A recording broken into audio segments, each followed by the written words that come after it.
Oh, welcome, welcome. Happy Friday, each and everyone. Thank you so much for joining us. And as usual, hope everyone has had a wonderful and productive week and have had a wonderful start to the weekend. Um, Happy Friday to those in television land. Happy Friday to our silent viewers. Happy Friday to those in the chat. Really appreciate each and every one.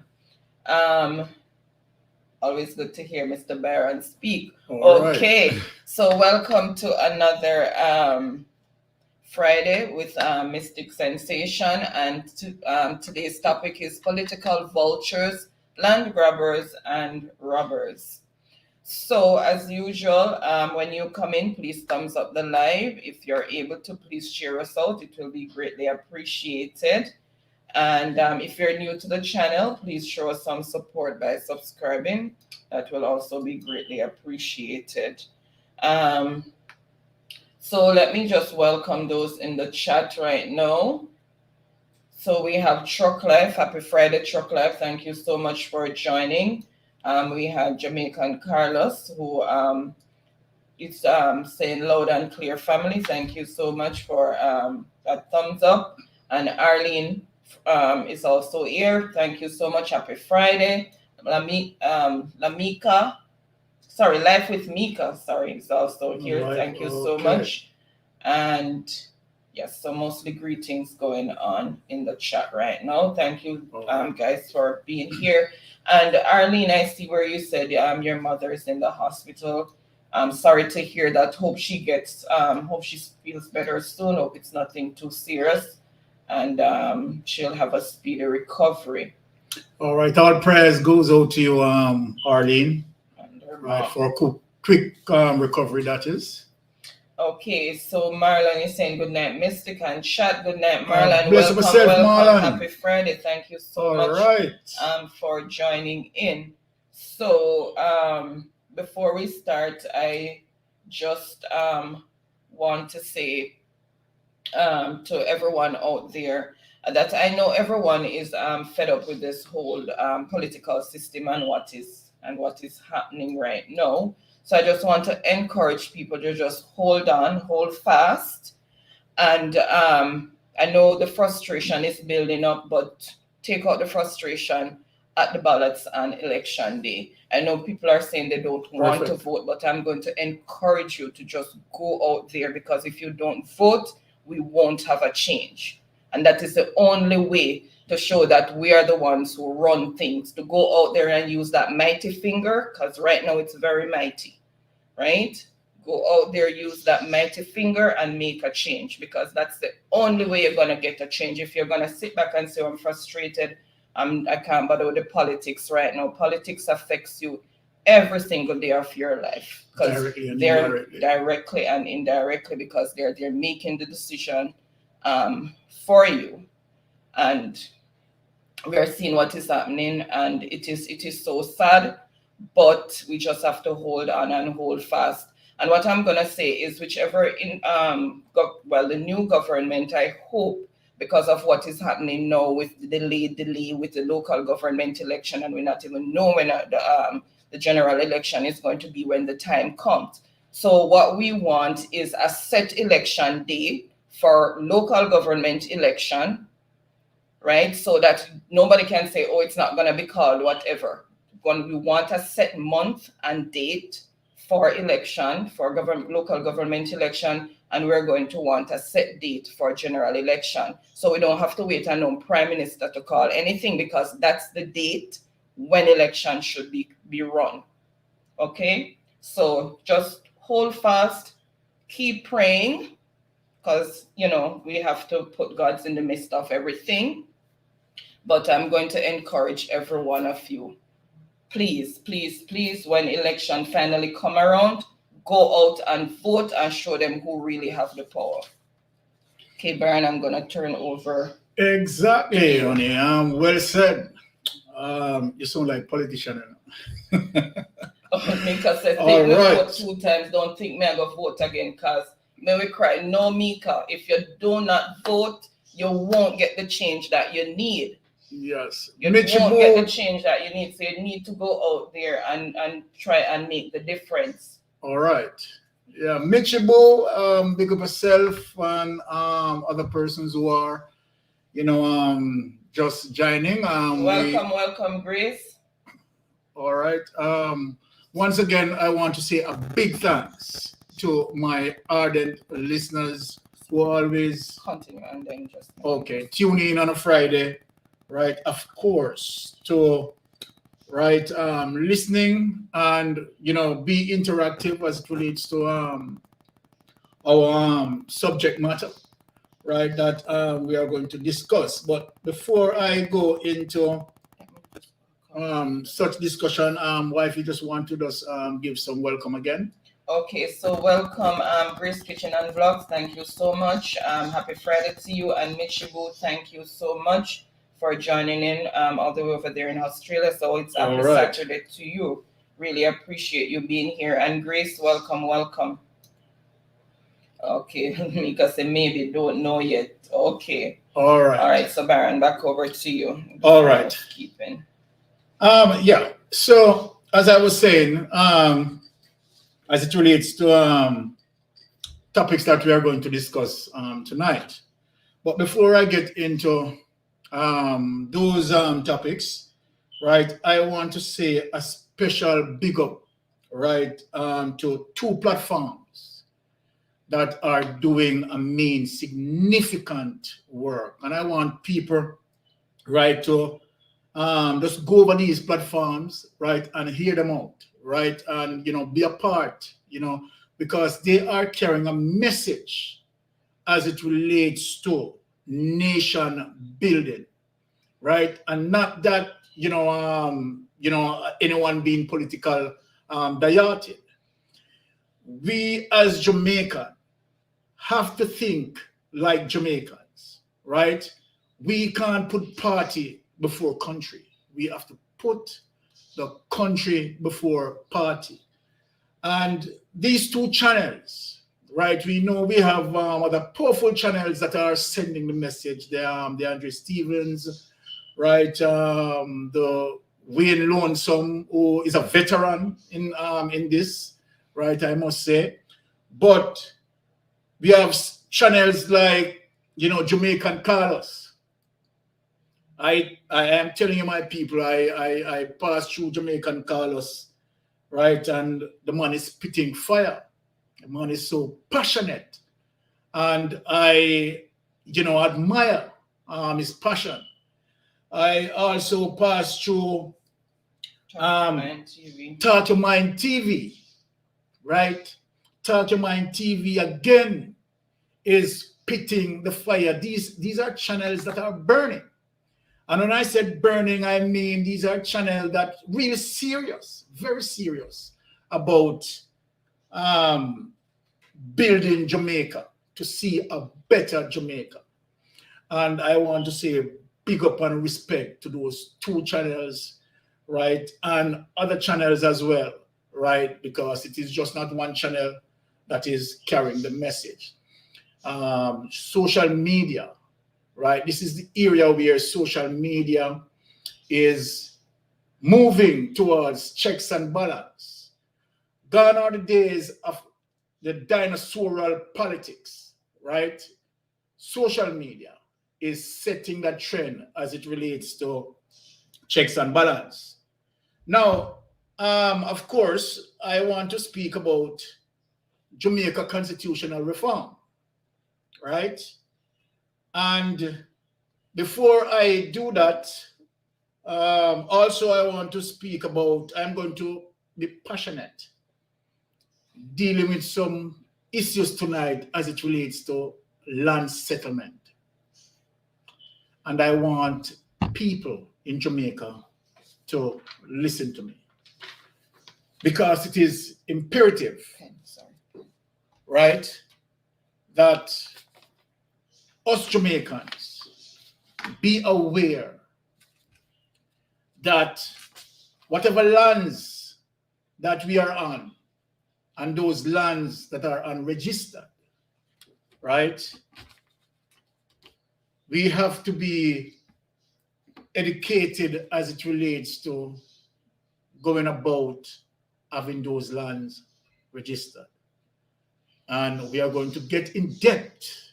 That is going to be the main topic for tonight, where we're going to discuss these land issues, because it is a critical moment where we have seen that it just seems like only certain set of people, right, want to take over certain areas where lands are concerned, prime areas, going to the elites, going to the politicians and their friends, families, and so forth.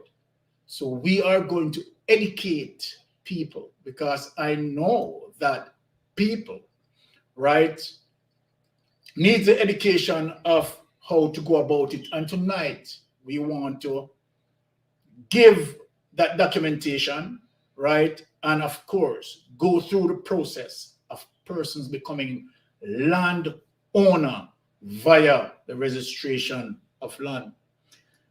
But before I touch anything else, Jamaica, I want Jamaica to listen to me. And regardless of last week's news, being disappointed, right, as it relates to SSL. Lord Jesus, Byron gone back in SSL again. Yes, because persons have been looted out of their hard earnings. And just to imagine, as it relates to persons who we are expecting, right, to lead from the front, persons who we are expecting to have honesty and integrity. These are persons who have failed us miserably. And what I want to show Jamaica, the Supreme Court is not the appellate court. Why am I saying that?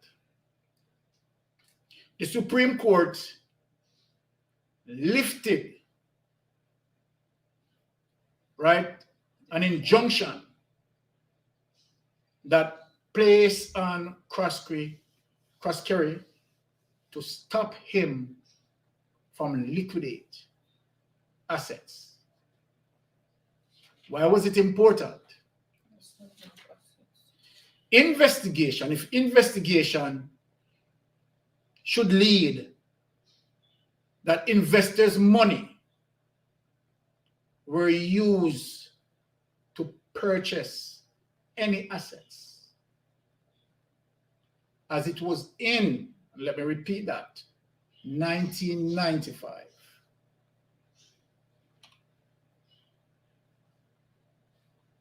If investigation revealed that, then of course, then it would begin to open the doors. Arthur Phillips said, how can you lift an injunction in an active case? And this is the reason why I am discussing it again. Nigel Clark told us that Crawl, and all of us in Jamaica hear that. All of us have heard that. That he was pursuing Crawl to conduct an investigation into SSL. So Jamaica, are we to now perceive that Crawl has not started any investigation? Question: what is the status of Crawl investigation? You have seen the Supreme Court lifted an injunction on someone who had an history of the very same thing that we the Jamaican people want to be investigated as it relates to investors' money. In 1995, as according to the court document, Croskery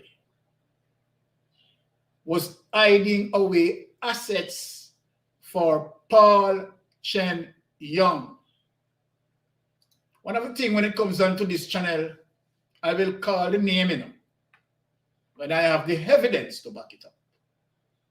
And whosoever want to threaten what they want to threaten and think that, okay, all right, we are going to be scared, right? We make sure that we have done our research, right? And we have documentation to prove that. And so then, straight up, let me read what straight up said. Good evening to the mystic ones. Are you not hearing that the Chopper God is now trying to stop the government service with his operatives to try to cement himself in power? No surprise there. No surprise there. And we're going to speak about a lot of things, Arthur. To me, he didn't approach that company nor the FBI for any assistance. Arthur, seems like you're walking on a street of gold. I do endorse what you said. Now, having said that,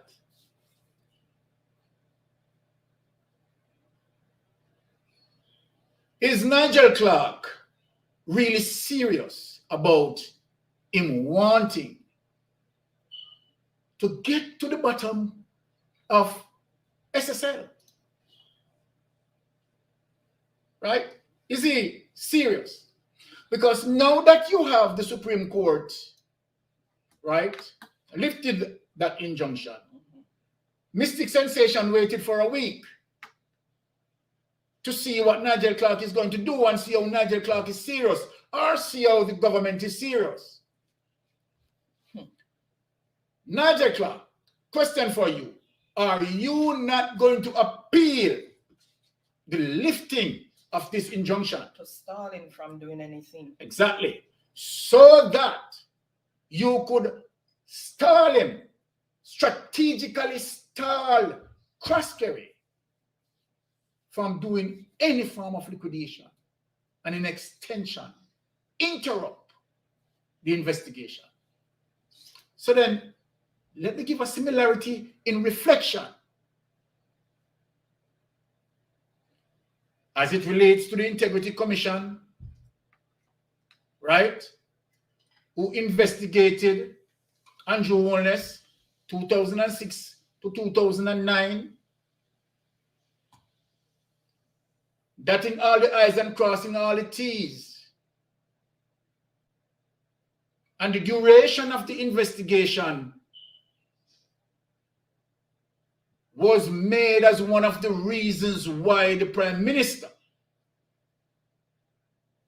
was not being charged. Not because, let me make Jamaican know this, not because that the investigation never pointing, right, and strongly infer and strongly suggesting, right, that the Prime Minister illegally awarded himself contract. Awarded himself because the company who had gotten the contract is owned by Andrew Holness. That's a conflict of interest. Over $28 million being awarded. So these are some of the things can happen.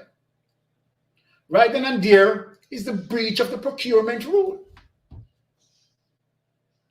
Because as it relates to the procurement rule, these contracts has to be put out for public bidding for other investors getting the opportunity to bid on these.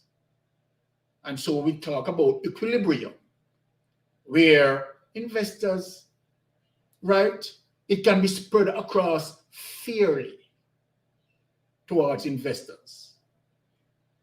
One of the reasons why, right, members of parliament who are setting up the companies, because I see pattern exists, that members of parliament setting up companies and looping the treasury, right? And so where, right, their company can overcharge. Again, taxpayers being suppressed.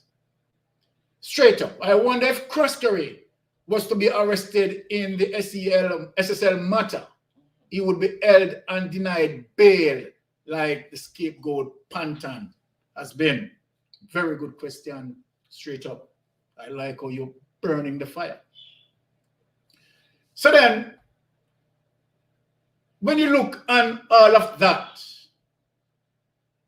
the Supreme Court, based on the history from 1995, would have that history as it relates to cross-carry. So then you have this history and know that, okay, all right, even 4 days, as according to court document, prior to the court ruling, and remember that the court found Paul Cheng Young guilty. It is not that they did not find guilty. They were found, Paul Cheng Young was found guilty. And 4 days prior to the court ruling, who was moving around assets? Cross-carry. Jamaican people cross-carry. So then when you look on, right, what being imposed on cross-carry as it relates to the injunction, it was reasonable. And then for the court to lift the injunction, having to know cross-carry history,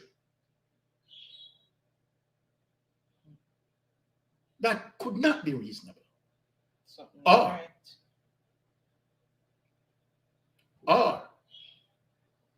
was the judge take the time to have an understanding of cross-carry history? History is important. History is important. Myself as an investigator, if I'm investigating whatever, I look for patterns and analyze the behavior. That's what we do as investigator. All right. So then, I just want to say that before I get into my, schedule topic. Anything that need to be spoken, honey? You've read the comments of those who are active in the all right discussion. So then, we want to play a clip for you people to see how this government, right, appearing to rushing to change, to do a constitutional reform. And I wonder to myself why the government is just rushing this constitutional reform. But before I speak on it, I am going to play the clip and let you see it. And then we discuss that. All right? Okay, guys. So those who are just joining in, welcome. Happy Friday to each and everyone. Hope everyone is having a wonderful start to the weekend so far. Let me just go ahead and share the screen. All right. Make a constitutional reform.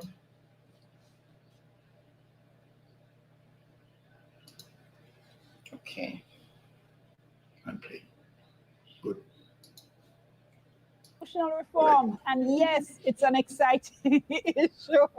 We're going to be talking about the process that's now underway, what is happening, and where we're going with it. What are some of the issues that are involved? And joining me in studio, we have the Minister of Legal and Constitutional Affairs, Marlene Malahoo Ford. We also have the opposition spokesperson on justice, Donna Scott Motley, Senator Donna Scott Motley. She's also a member of the Constitutional Reform Committee. Now, before we go to our guests in studio, we ask members of the public what they know of the constitutional reform process that's now underway. No, I don't. Yes, I'm aware of it. I heard it on the news and on the television. No, I don't really know about it, but I hear somewhat of speculation about the whole thing. You see me? I hear about it on the radio every day, discussion and thing, but I don't want to have the full understanding. No, I'm not aware of it. Once you meet with a TurboTax expert who will do your taxes for you, you're free to do not taxes. Show your eyes things that are not taxes. Oh, one sec, guys.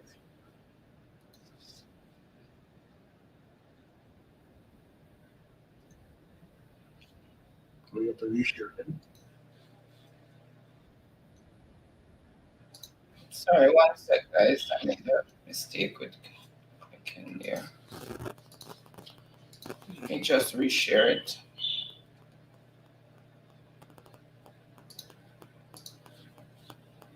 WhatsApp There us, we go. it's Sorry. 3810072. That's 876-381-0072. Give us your first name, give us your general location, and you can tweet us as well. Our hashtag is TBJ All Angles. So, ladies, thank you both so much for coming in. We appreciate it.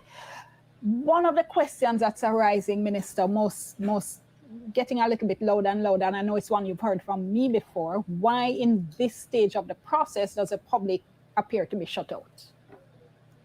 The public is not shut out at all. It's unfortunate that it appears that way to you. The work is proceeding in a particular way. Someone has to start it, someone has to restart it. I hear some people say you should just throw it out and invite comments from the public. I say that the Constitution specifies the issues on which the people will have to vote to make a change. And these issues also have to be deliberated on and passed in the Parliament before the people pass them. Somebody has to organize the work, and that is really what is happening. We're building on work done. We are looking on recommendations made to see if they continue to hold, and then to have the people have their say again in deliberating on the issues. We take into account the views as we understand them. But believe me, the public is not shut out Except at all. though, up to this point, the public has been shut out because there has been, up to this point, no mechanism for inclusion. And what we heard last week is that at a press conference that the Constitutional Reform Committee has come to a consensus. The Constitutional Committee has made recommendations, and people are, which is why I'm saying, people are saying, hold on, hold on. Yes. We never have the saying of this. Right. How is this Consensus on what committee? to recommend. Consensus on what to recommend. But why are you So- recommending without hearing from the people? I mean, But we have to put something to the people for their input, Dion. And that is what we're saying. But we're putting something to the people from their input. Hold on. As we understand it, those who have had their say are agreed that we should sever ties with the monarchy as our head of state. Everybody may not share the view, but many have spoken on it. All right? So that is one of the issues that would require the people to vote on. you're talking about the people coming in at the end of the process, you know, no, man. to No, it's tick not a the box end. and go into a booth.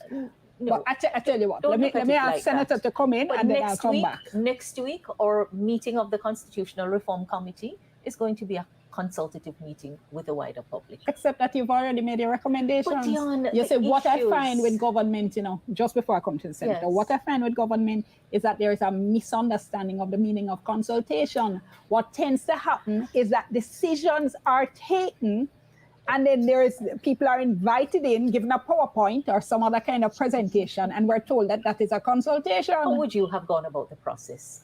How No, would you man, have gone about the process? I am not in government. No, I am asking I am you, not in government. how would you have done it? Let me ask. How would you have done Let me ask, Senator, if you're satisfied with what is happening. I would like to see more people involved. I would like to see more discussion and more input from the public. Do you think what has happened up to this point has had the input of the public? Well, the truth of it is that the issues on which we're deliberating now to make recommendations have been in the public space for a very long time. But that's exactly the point, in Senator. the sense, I'm coming to it, in the sense that there has been, even polling, 56% of the people say that they're now wanting to go to a republic. They want to get rid of the Queen. I dare say, now that she has died and we're looking at a king, that would be vastly increased. So I do know that persons have said to me, but why do we have to have a ceremonial president? Why not an executive president? You need to even take a step back, when we say ceremonial president, do people even understand what that means? No, and that is one of the deliberations that we had a full discussion around that today. I can assure you that the committee is not insensitive to the fact that the people need to have a voice. The process is very complex. But what we are doing is that we are making recommendations. And as time goes along, I believe if there's an overwhelming response from the public on any particular issue, then the committee would look back at the recommendations to see whether there needed to be a change, whether there needed to be a shift, whether there needed to be a rethink. That doesn't sound to you like a backward way of going about things. It's complicated, Dion, I will tell you. It's very complicated. And let me give you my perspective before the minister comes in. Since 1977, we have been having this debate. In fact, there was a constitutional reform division set up in the Ministry of Justice. We have had so many commissions. The minister has provided us with a tome. We have had so many discussions, so many joint select committees. And there is almost, I think, a sense that if we delay, if we go back into the extensive consultation, we might not get it done. No, hear me. Since that point, since that time, technology has advanced. There are many ways to get feedback from the public. You know what the Twitter space is like. You know that space is where people really get very deeply engaged. There are many ways in which we can do it, and I'm confident that over the next few weeks, we will see the engagement strengthened. The people must have a say. And let me just say this just before to explain a little bit why I'm asking this, just before you respond, Minister. I see you poised to jump in. But when we talk about all these years of consultation, I think there is a great danger on the part of those of us who have been involved in prior consultations to say, we've had these discussions already. And the reality is that we have people now who have been on the voters list for 10 years, who weren't even born when those national consultations were going on. So on what basis are we going to say we've done the consultations when we have an entire generation that has grown up since? But before you both answer, I'm told I'm at the break. So let me take the break. We'll come back and we'll be continue our discussion. Remember, you can WhatsApp us 3810. All right, my ardent listeners. I'm glad that I share you into that as it relates to you in receipt of that information. Here is my perspective on. Okay, thanks, Sire. Thank you so much for that super chat. Really appreciate it. Right. Says time come for Radam public corruption. We are tired of the St. Lucian Prime Minister in Jamaica. Definitely. Sorry about that. Okay. Here is my perspective, right, on the matter. The Jamaican Labour Party, once again, right, denying the Jamaican citizen input as it relates to a constitutional reform, right, is actually denying the citizen input. Now, we're not talking about a constitution reform, right? The Constitution is the highest law of the land, which governs every citizen. Every citizen. And so then, you are going to have a constitutional reform with the exception,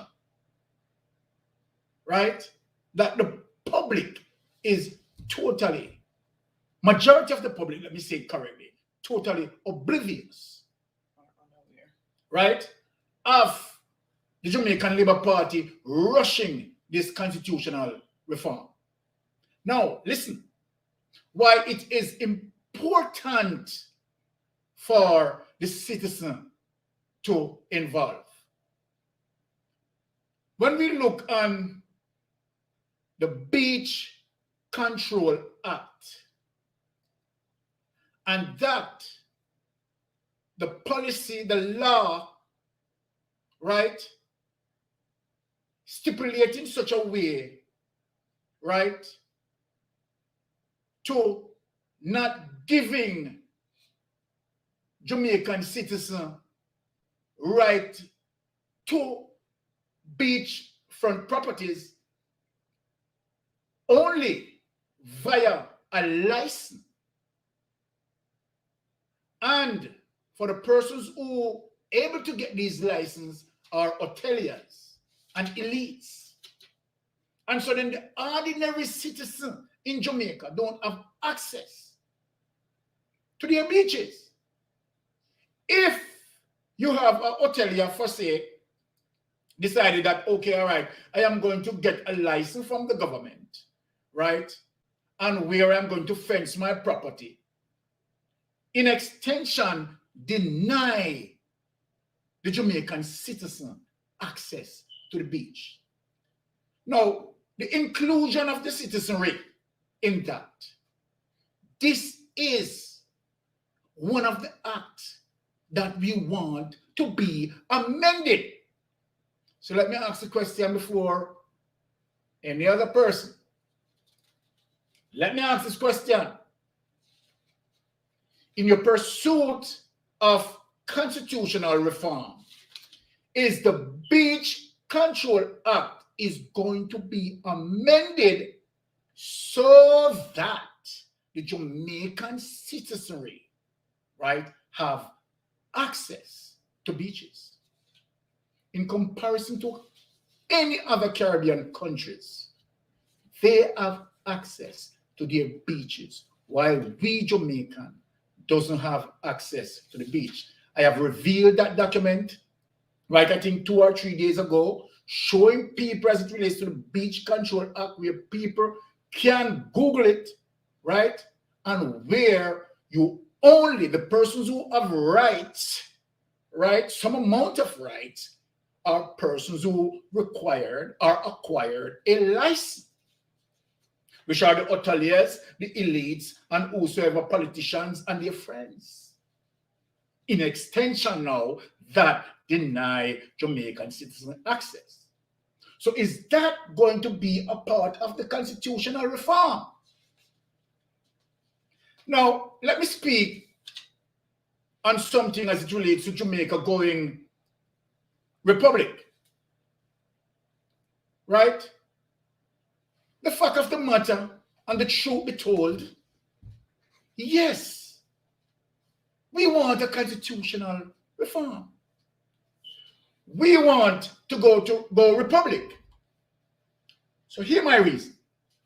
The reason that I would like for Jamaica to go republic is to move away from our colonial sprung, as the constitution that we have right now was handed down by them, was approved by them. And so then the constitution that we have as it relates to that colonial constitution doesn't fit modern day crime situation. And so then, of course, we need new criminal codes to address, right, some of these situations that we are facing. So nothing wrong with us wanting to step into republic, right, and to lose the last prong of colonialism. Nothing wrong with that. I do agree with that, right? And I think majority of Jamaican, right, would accept that. But now I am going to speak something, right? Although we agree with such constitutional reform, we just don't agree that the Jamaica Labour Party should be the party who is doing this constitutional reform. And I'm going to justify my reasons. The Jamaica Labour Party, right, should not have undertaken this because of the following reasons that I'm going to state. The Prime Minister, who is the leader of the Jamaica Labour Party, openly breaking our rules and laws and political standards, that says. And in a way, acting autocratically. Let me speak. What did the Prime Minister do? Well, as simple. The Code of Conduct that the Prime Minister supposed to sign. Insane that you agree with a particular conduct and endorse it as it relates to your ethical principles, standard, what is embedded in law.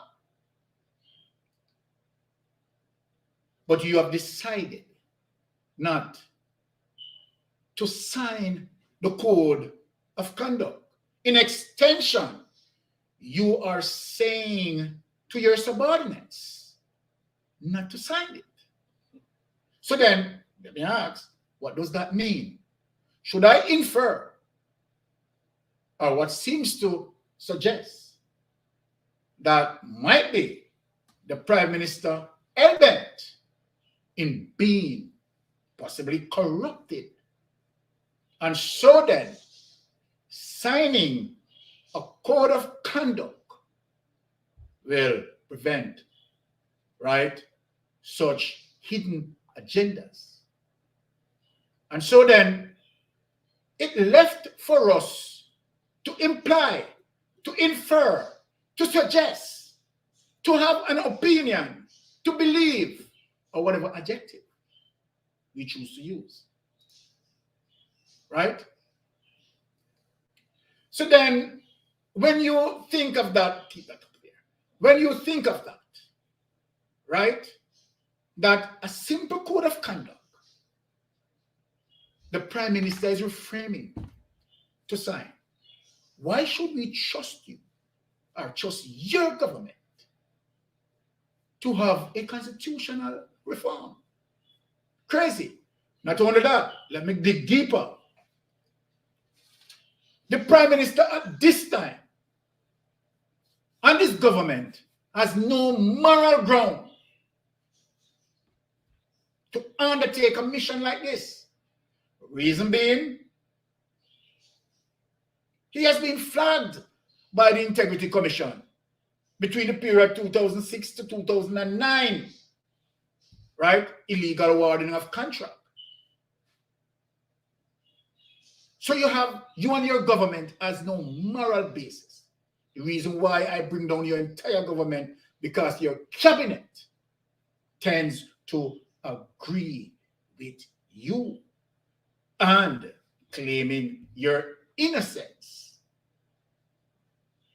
While the only reason why you escaped charges was to the fact that the length of time and the complexity that deemed to be an issue, right? Where it shouldn't be. We have seen it. We have seen cases over 15 years, criminal cases over 20 years. No statute of right? limitation. No statute of limitation. But when it comes to the Prime Minister, right? Why? Based on what the corruption prosecutor stated, the length of time and the complexity, right? So then is the prosecutor saying that the prosecution lacked the skills, the talent, and the ability, even though a case is long or lengthy, right? That it cannot be investigated thoroughly. Now we have seen like the SSL being delayed, right? We don't know if Crawl is investigating. And so they want to add the length of time on it and to say it now becomes complex because of the length of time. We have seen Cross-Kerry, right? The injunction being lifted. So all these reasons are my reasons that the Jamaica Labour Party should stay away from talking about constitutional reform. We would prefer to anticipate the People's National Party take us through the task, right? Or take on the mission. We have seen where Mark Golden, right, had worked on an impeachment bill so that politicians, right, who act in a way, right, not appropriate, so to speak, can be impeached.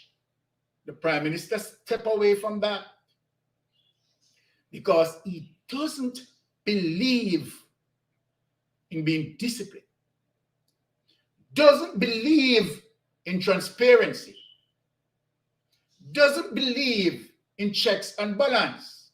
Byron, why are you saying that? You sound too unfair to the Prime Minister. Well, let me tell you why I say that. The Prime Minister's statutory declaration cannot be verified. Cannot be verified.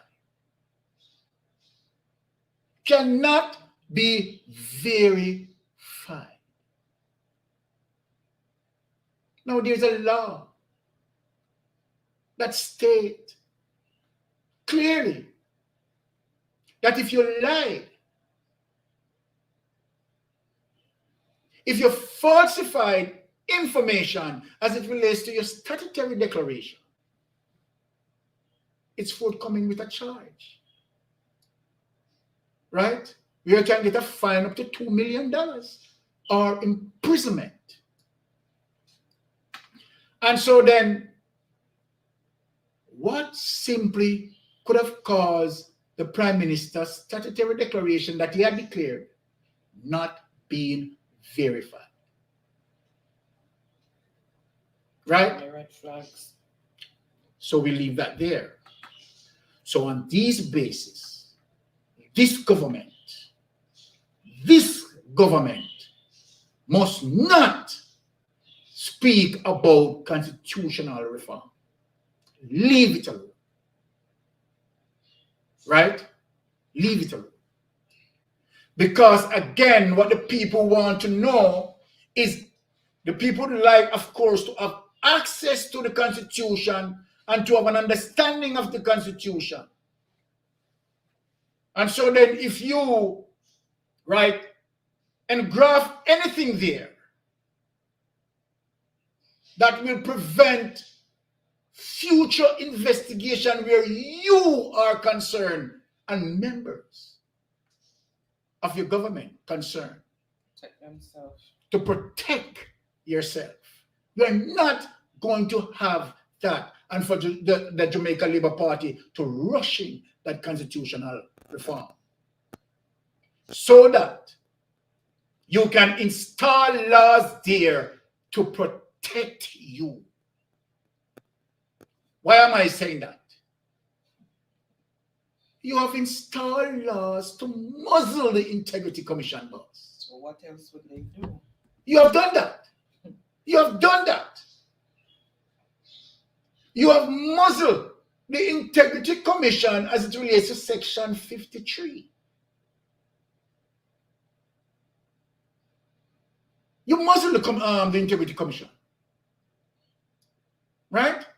And so then if you have done that, why, sir?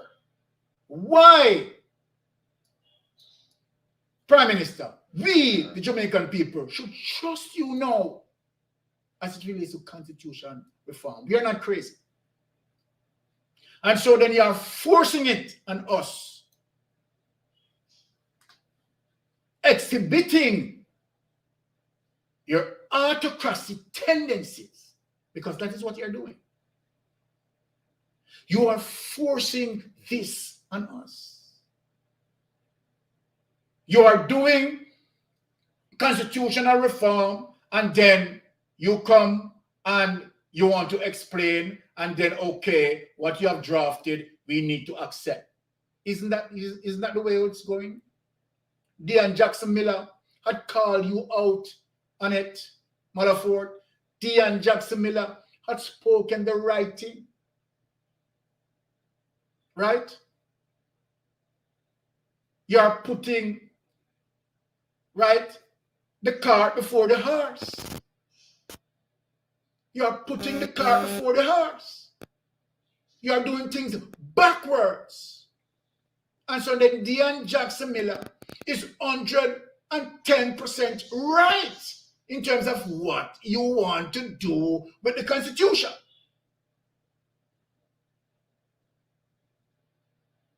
Right? Install the laws and clause to protect you. Sir, let me say something to you. Our mandate that we want to give to the People's National Party is to reopen SSL investigation. You know. As a matter of fact, we are not depending on this government to investigate SSL. Arthur Phillips, all the members on the Integrity Commission should resign in protest of the gag order. Right? Oh, no, just keep it there. And that's that, Arthur.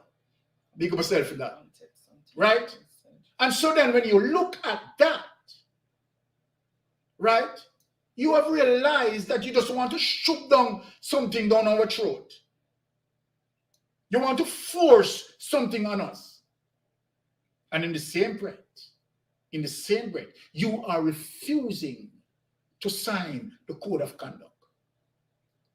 Natural, Tammy, I don't think there's any advantage of Jamaica having the monarchy as the head of state at this point. 100%, Tammy, I agree with that. And that is one of the reasons why it's okay.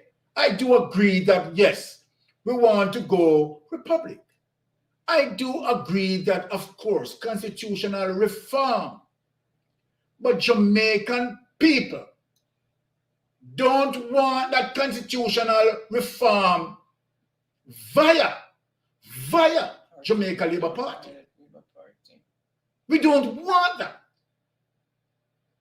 We want people to take us on that journey who stand for honesty, integrity, checks, and balance. So then, let me say this to the government. That I am not looking forward for Nigel Clark to appeal the decision as it relates to the Supreme Court, lifting the injunction. And we are not anticipating, let me tell you,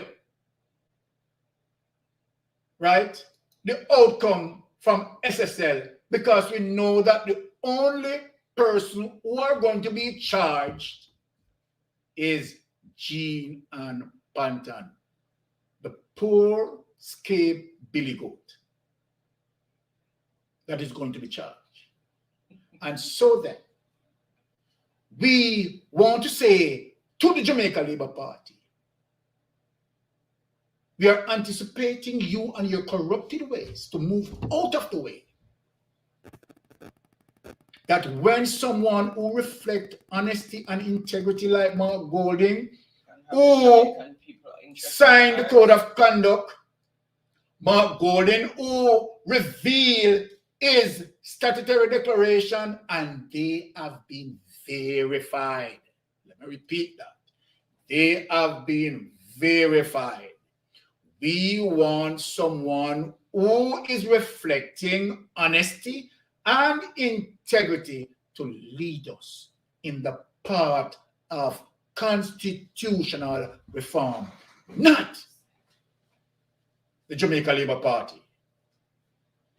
Now, I am here and don't think the pursuit of this channel is not only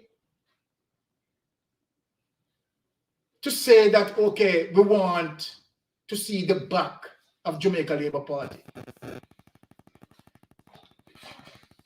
The clear mission of this channel is to see people being tried, and if found guilty, sent to prison. And so then you don't come and try push down constitution reform, where you, them and those, your friends, right, and the Buddy Club can fix up a thing for you to avoid, right, investigation. One of the clause that I realized that you put in the Integrity Commission, that, and listen people, to show you how this government, right, want to corrupt and not being investigated, because a part of the clause is saying as well in the Integrity Commission, section 53, that even if anyone from the Integrity Commission resign, right, they cannot speak on the matter. Then Mr. Let me ask, Mr. Prime Minister, if you are someone with being honest, you have a gross amount of fear when it comes to transparency. And why? You are so fearful that you have to set up all of these muzzle clause and laws. What are the reasons? No other prime minister had done that. Check your history. None. Because, of course, they did not have the intention like what you have and done what you did. You get it? So we understand the effort, the extra effort. And members of your cabinet that stand in solidarity with you. Again, we will not trust them to do a constitutional reform. So since I finished that, I'm going to show you again why we cannot trust you.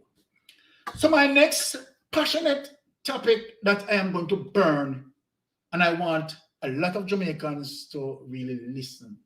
This next subject matter is for my Jamaican people to understand the process of land registration, right?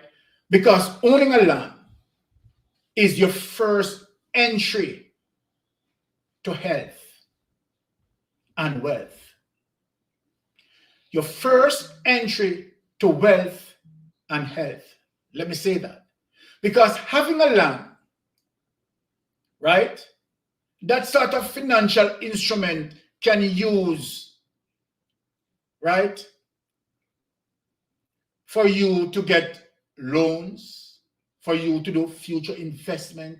And so then having a land is important.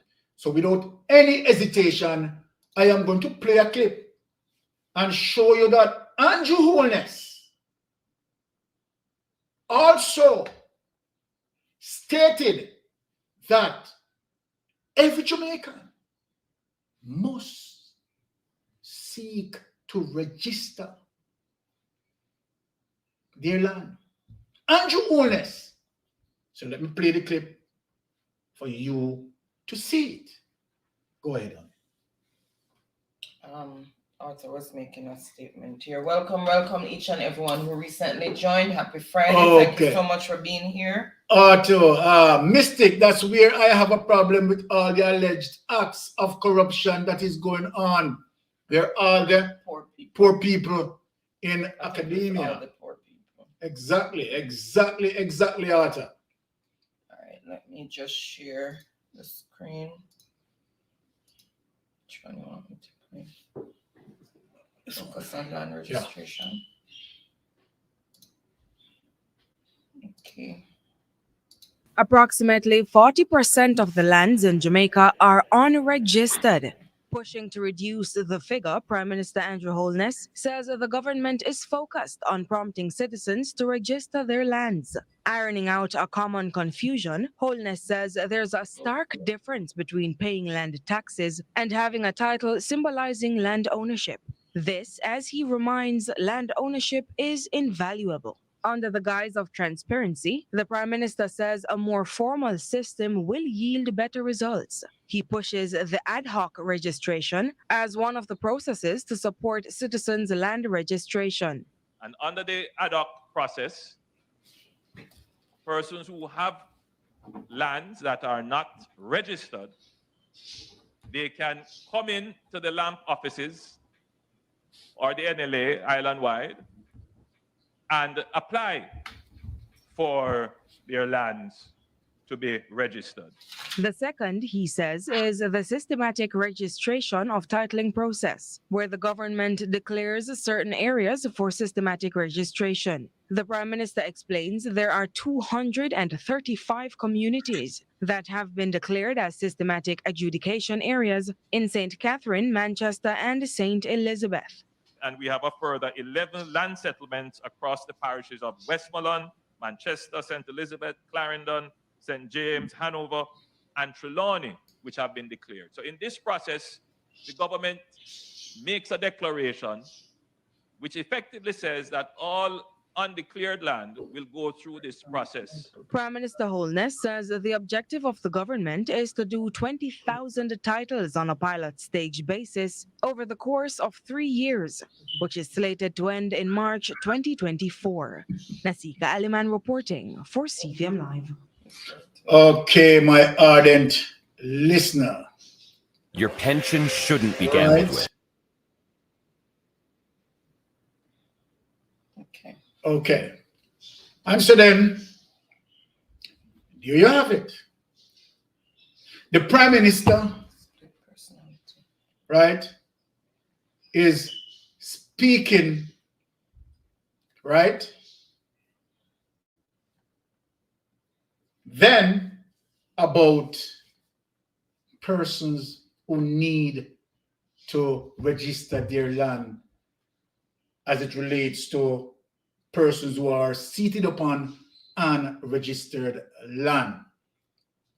So I am now going to play a clip, right, and show you, the Prime Minister seems like, where's my phone? Sorry. Right, seems like he has, seems like he has, what do you call it? Split personality. Split personality.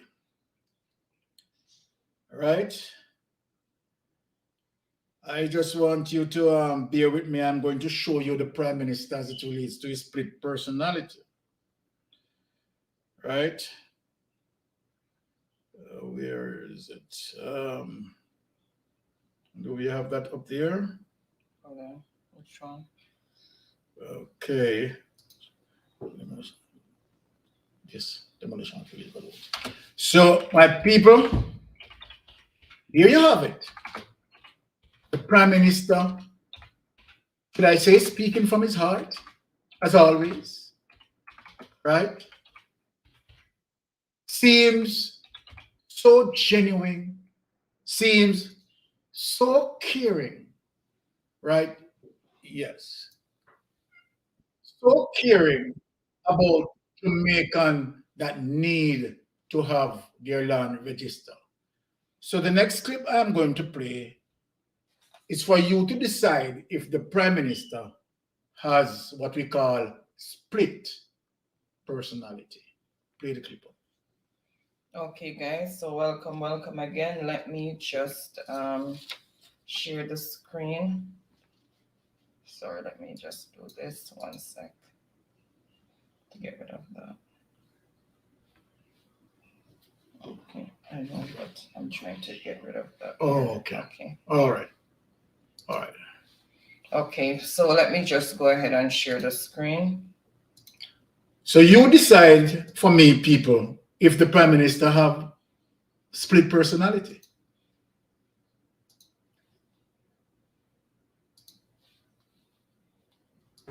Change let me go work in the mountain, come in happy, come here, see if it belongs. As you're probably aware by now, there is a demolition process taking place. It's an operation that is being conducted by the Sugar Company of Jamaica. We as law enforcement are merely here based on our assessment of the space, our assessment of the situation. We're here just to provide the security necessary for the workmen to do their operation. Our information is that criminal elements have acquired lands in this space. They have sold those lands. They're purported to sell those lands to unsuspecting persons who have been in the process of construction at varying stages. The information that we have is that that construction process, the necessary orders were given by the government of Jamaica to cease and desist. The construction has continued and it's now reached the point of demolition. Again, we are just here in our capacity as law enforcement. They are resident of where? John George side. Okay. But me recently, I hear about land selling over here and I come buy a piece of land. How much you pay for that? 800,000. How far did you reach? I take it up out of the ground. I spent 400,000 including the workman for the foundation and buy the steel, the cement and the blocks. Me just I go look work just to compare workman and everything. See that everything gone. We know what to do no more. So the $800,000 that you pay for the land, who you pay to? Me pay to my hairdresser introduce me to the man. And me get the risk. Then give them me TRN and me ID and they sign up the receipt give me. They sign up the receipt give me. Nobody not give me no look one, no look nothing, no give me. No, after me just a pause and so I tell me so I leave on the plane. Me just have to work for go work. See that work for go work. I change and let me go work in the mountain. Come in happy, come here, see if it belongs or so. So I don't know what it. What will happen to the persons who will now lose their houses? I can't speak to that. Not in the capacity to speak to that. I'd put that question to the GOJ. How many houses are we talking about? I know that 30 houses or 30 construction projects have been underway at various stages of completion. My information is that not all of them were set for demolition today. You'd have to speak with the other representatives for greater detail on that matter. I know that there are occupants who are in homes at this time. Our information is that unoccupied, unfinished homes were to be demolished today. Again, there are homes that are occupied that are not the subject of this process. There are homes that are not occupied, but they are near completion. They are not the subject of this process either. But the details of that, you'd have to speak to the relevant authorities. Any resistance? No, actually, there's been no resistance today. There have been persons voicing their displeasure. There have been persons expressing their frustration, their anger, varying ranges of emotion. And again, from our perspective, we can only empathize with them and the emotions that they've expressed. All right. And let me say, Sister Tara, big up yourself. Big up yourself, Sister Tara. So then, Jamaica, let us interact here. Because, might be we Jamaican are the majority of us, we sort of have this, should I say, this limited thinking, and we don't know how to assess or, interpret. Does it appears as if the Prime Minister has split personality? That's my question. In one clip, you see how the Prime Minister was so passionate, right? Telling people how to go through the process in terms of becoming, landowners. But yet, in the clip that I had just shown, the government of Jamaica appears to be brutal, inconsiderate, inhumane. That the ad hoc process that the Prime Minister mentioned,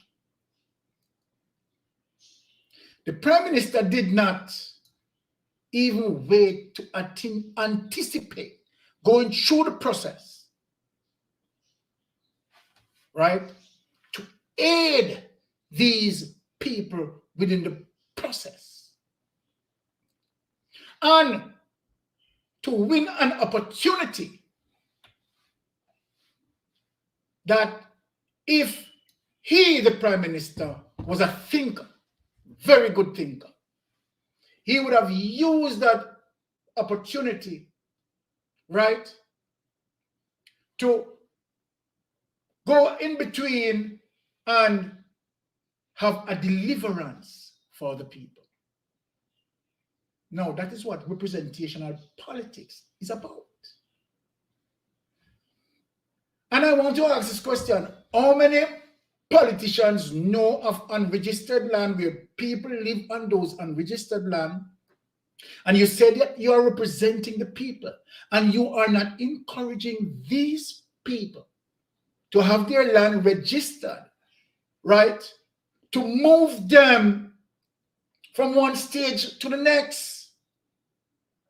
But even although you're equipped with the information and knowing that the people are oblivious, you don't share that information as it relates to the respective constituencies that a member of parliament who claim to be representing the people.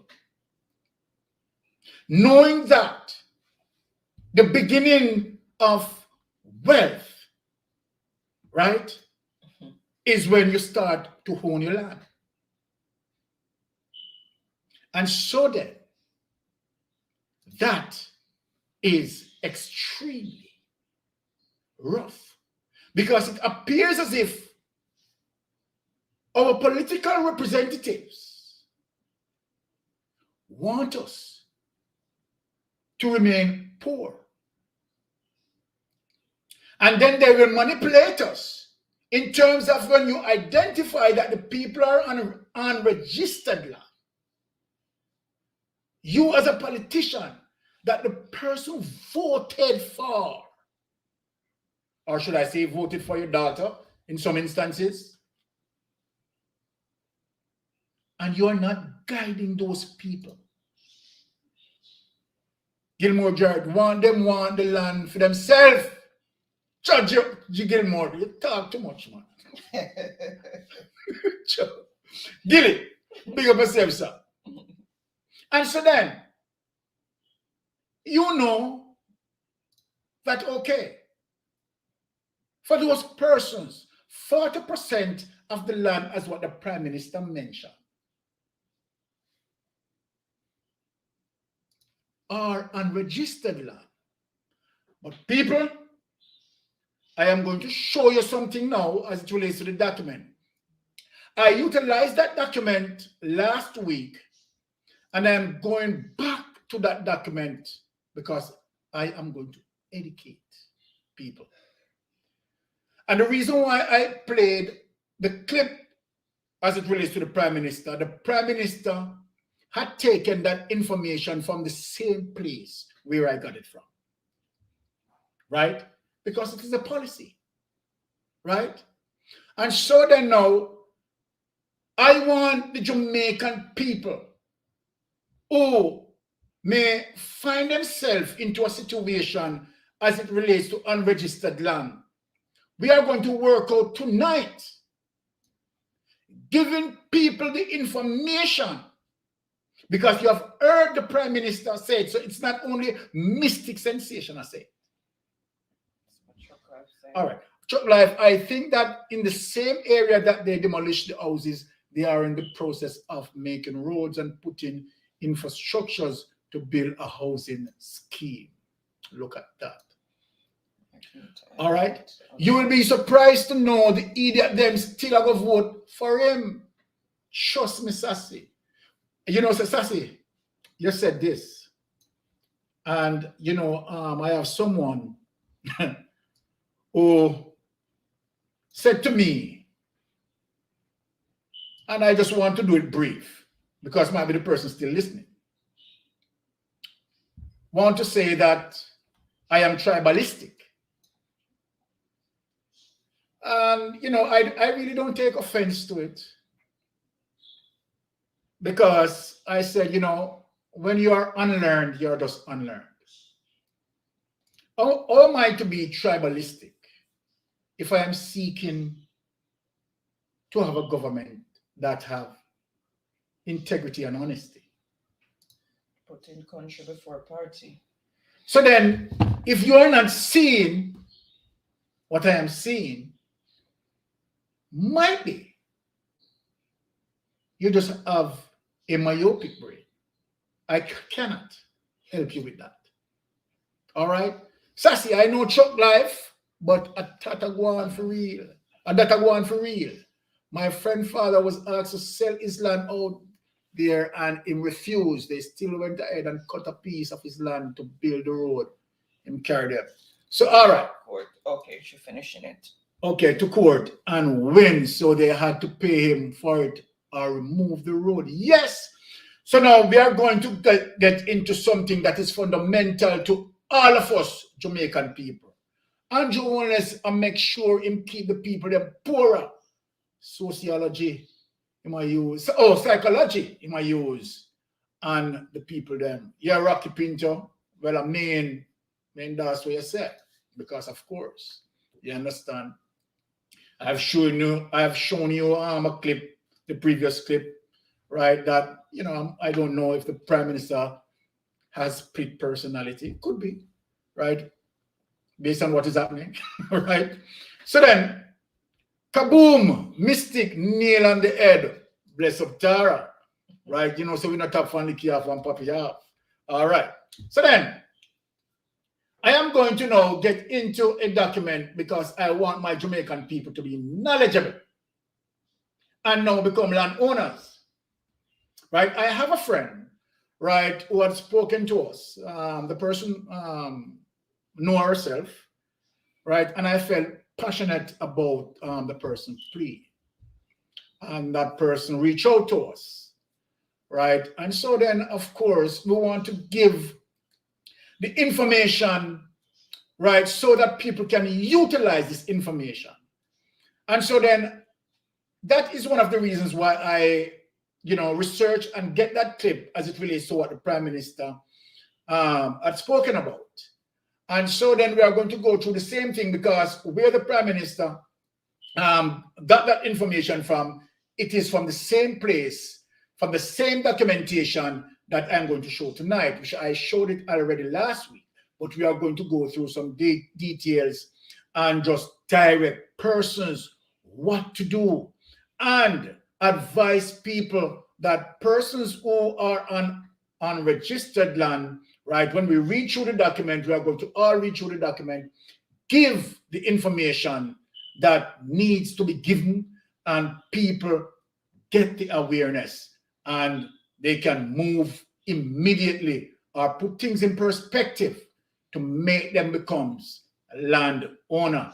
So remember now, it's to every Jamaican citizen.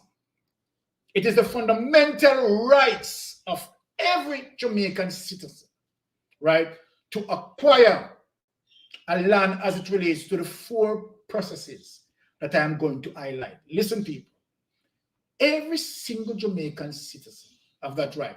So not only the elites, right, the politicians and them friends, right, who go through the process, you understand, identified and registered land, right, and go through some steps and then applied and then becomes the owner for the land. That is just simply what they do. It is not like they have, and that's why you find it Pernell Charles. Pernell Charles, and I'm calling his name very low. Right? Knowing to the fact that those people, right, seated up on the land before him, long before him, and people who had supported his daughter in power by voting. It would be better if Pernell Charles educate the people and tell them what to do.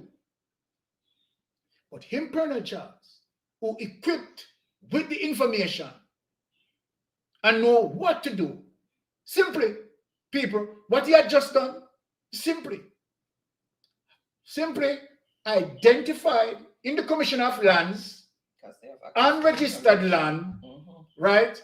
Go and pay the taxes, right? Have surveyors, peg it out, go through the process, and he becomes the landowner. He becomes the landowner, right? And yet, he claimed that he is representing you.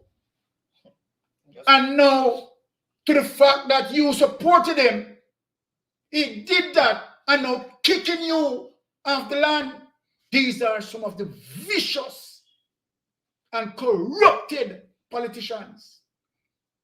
Because if he's going to do true representation, he should have now come to you and help you with the process of becoming landowner. But don't hear from me. I am going to put up the document and we are going to go through it.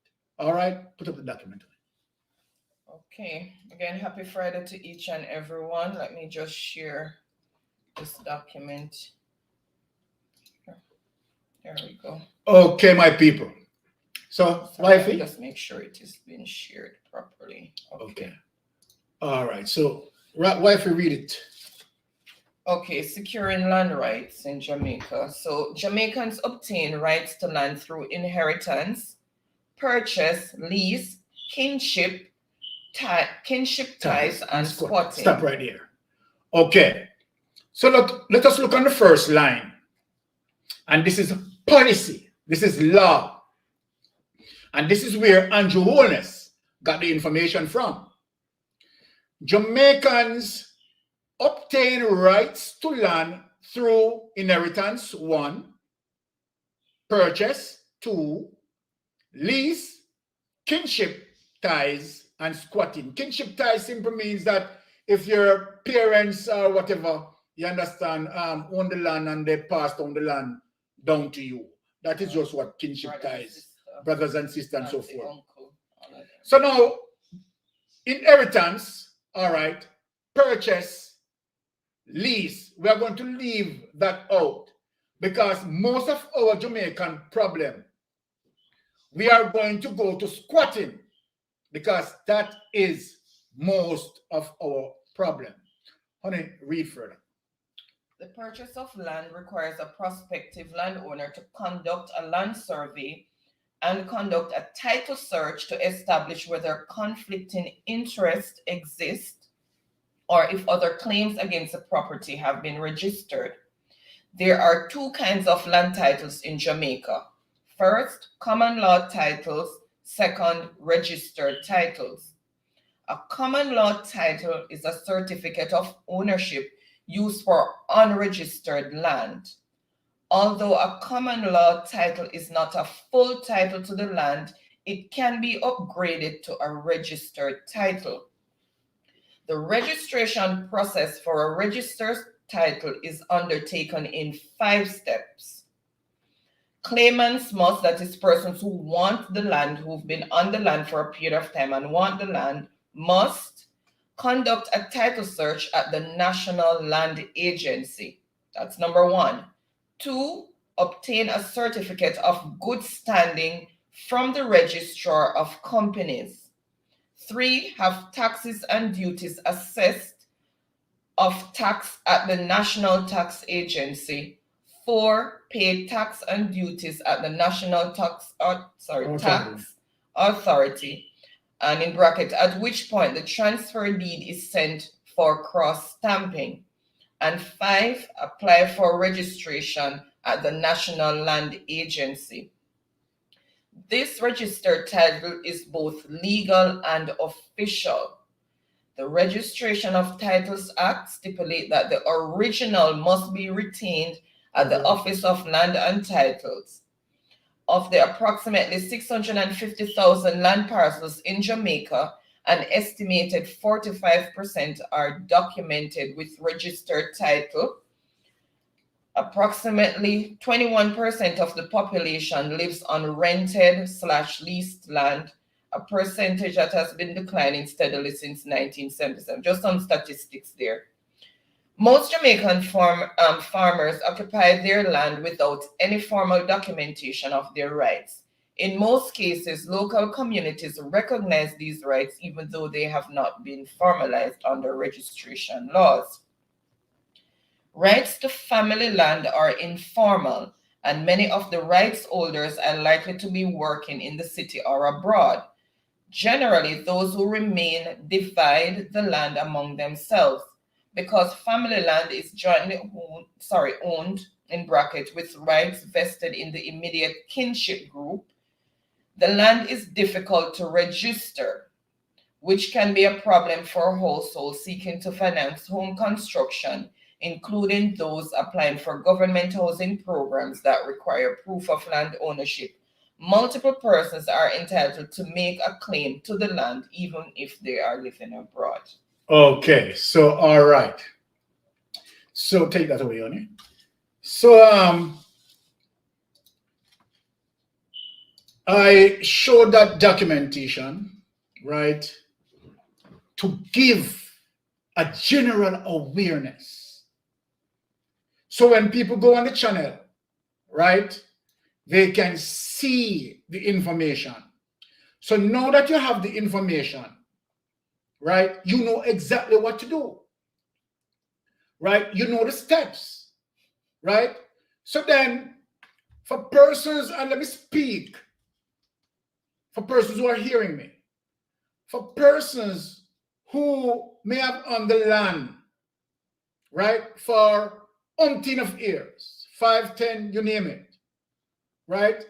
And said you have 15, 17, 20 of you people on the land, right? From once you decided that, okay, all right, I am going to register my piece, then you go to the appropriate office, the land agency, and you do a title search. A title search is going to say, okay, all right, this is a unregistered land. So then you are now going to go through the process of getting your land registered and applied. So then when you finish that, you're going to have a burden of proof. A copy is going to be left with the land agency or the land commission of lands, and you are going to get a copy. So then that is your title. So when you get that, right, then your land is registered. So then look, and let me say to politicians then, for politicians who are representing people in certain constituencies, where you may have unregistered land, why we don't have politicians looking out for these people then to say, okay, all right, I am going to represent you. I am going to make you become a landowner because of the process is there.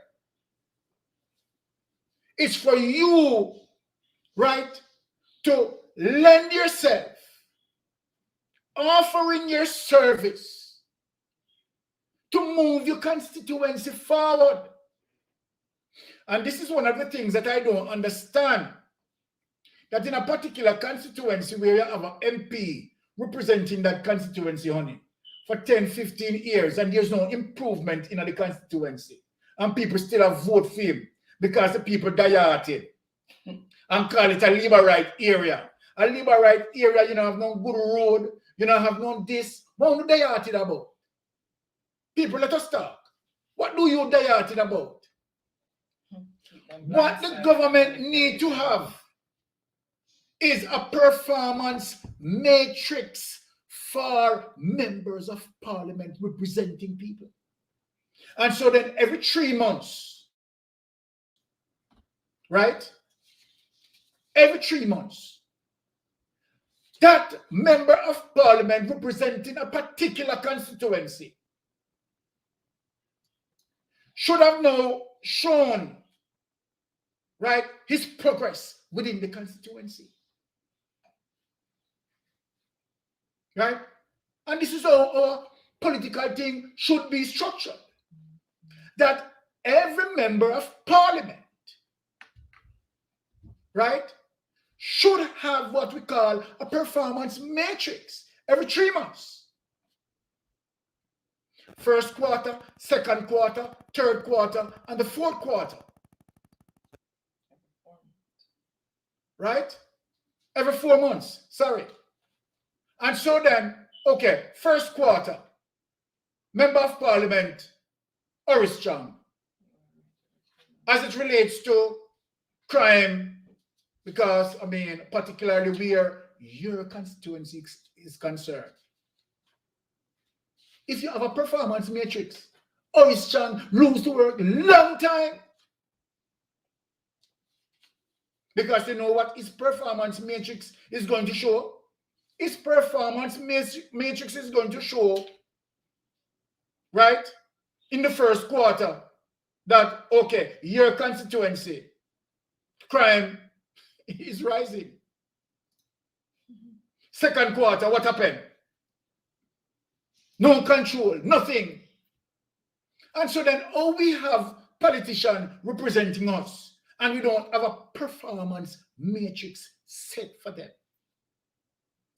We must finish away with the dinosaurial politics. Politicians who have been where we have elected them need to show their worth. Need to show their worth. Right?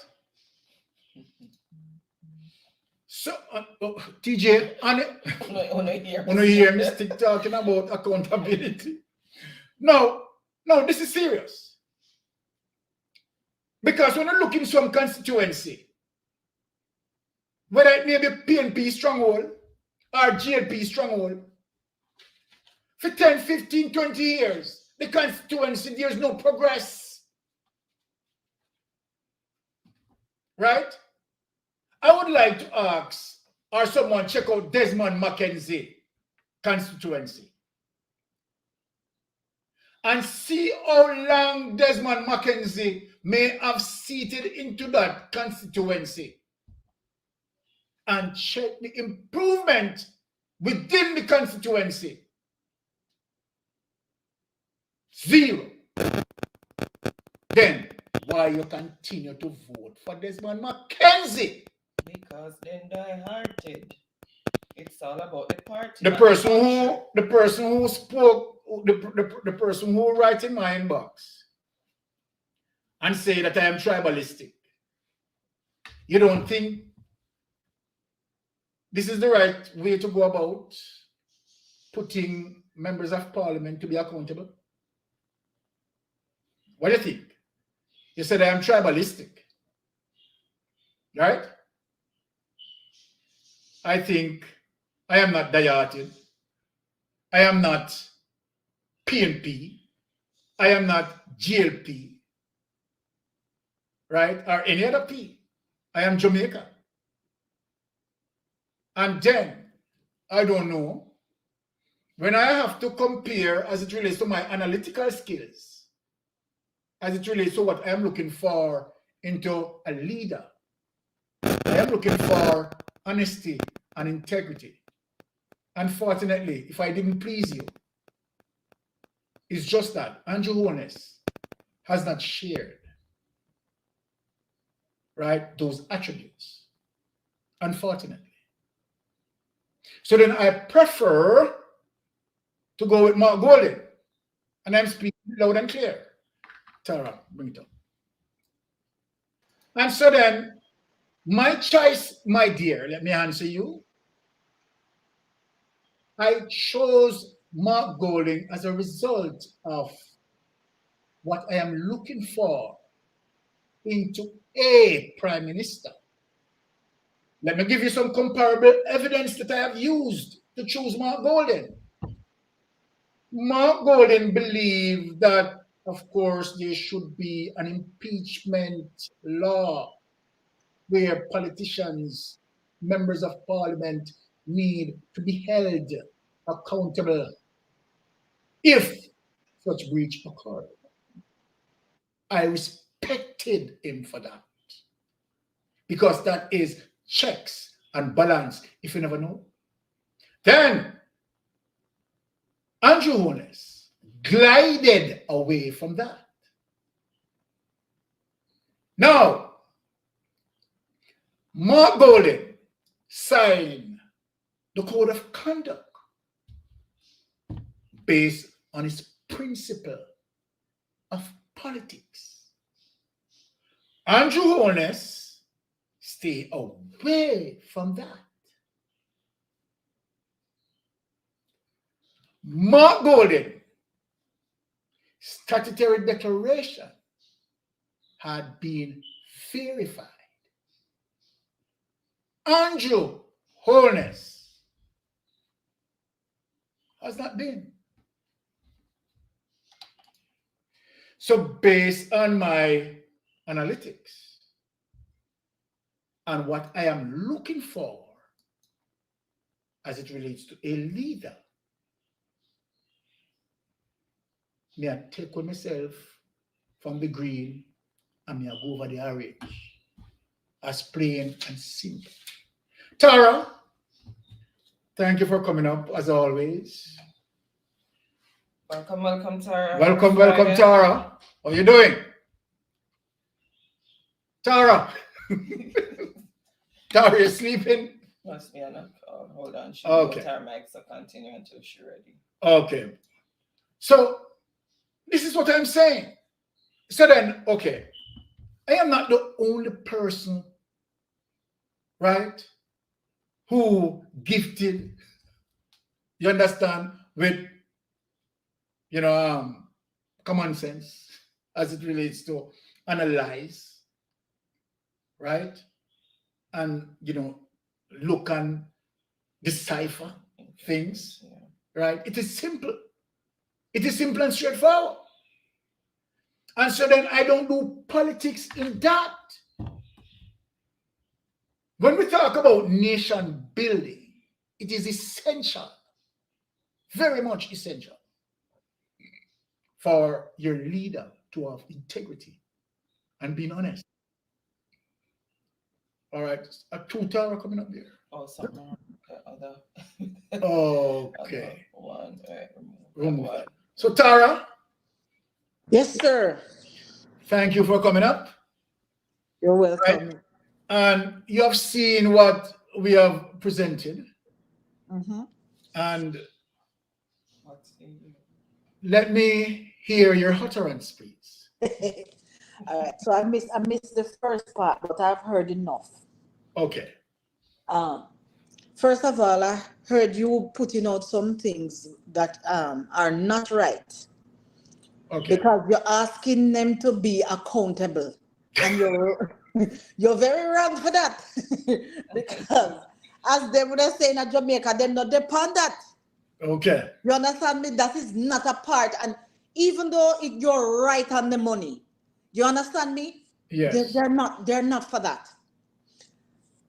I sat here and I watched that video clip with the demolition of the houses, and my heart was so full when I listened to that woman spoke about the fact that $300 she got to work with because she's dumping everything she has in the house. No, squatting and squatting. And we know that there are rules and guidelines.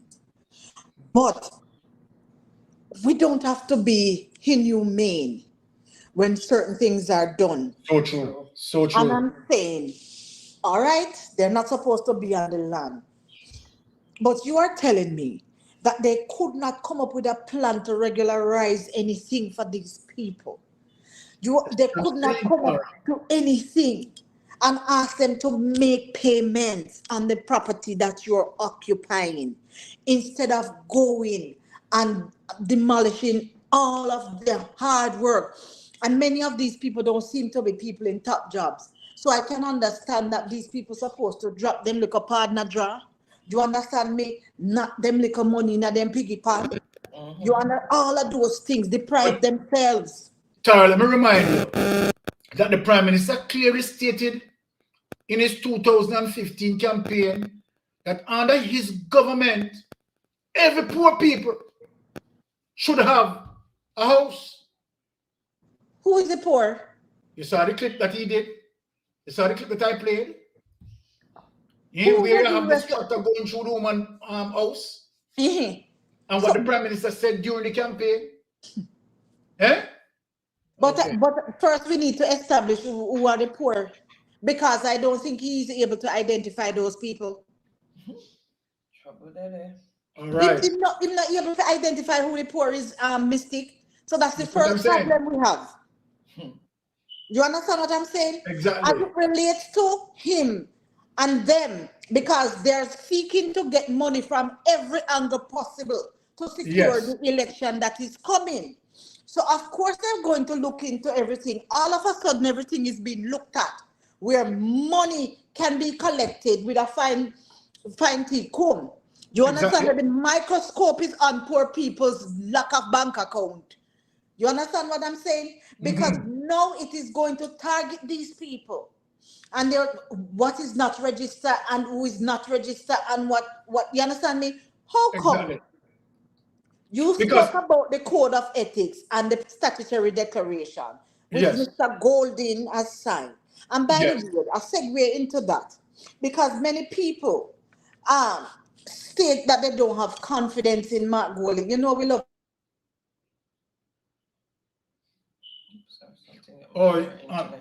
Okay, so let me just interject right there. Arthur Phillips said, Mystic, some of the populace is going off personality, not substance. Exactly right, Arthur.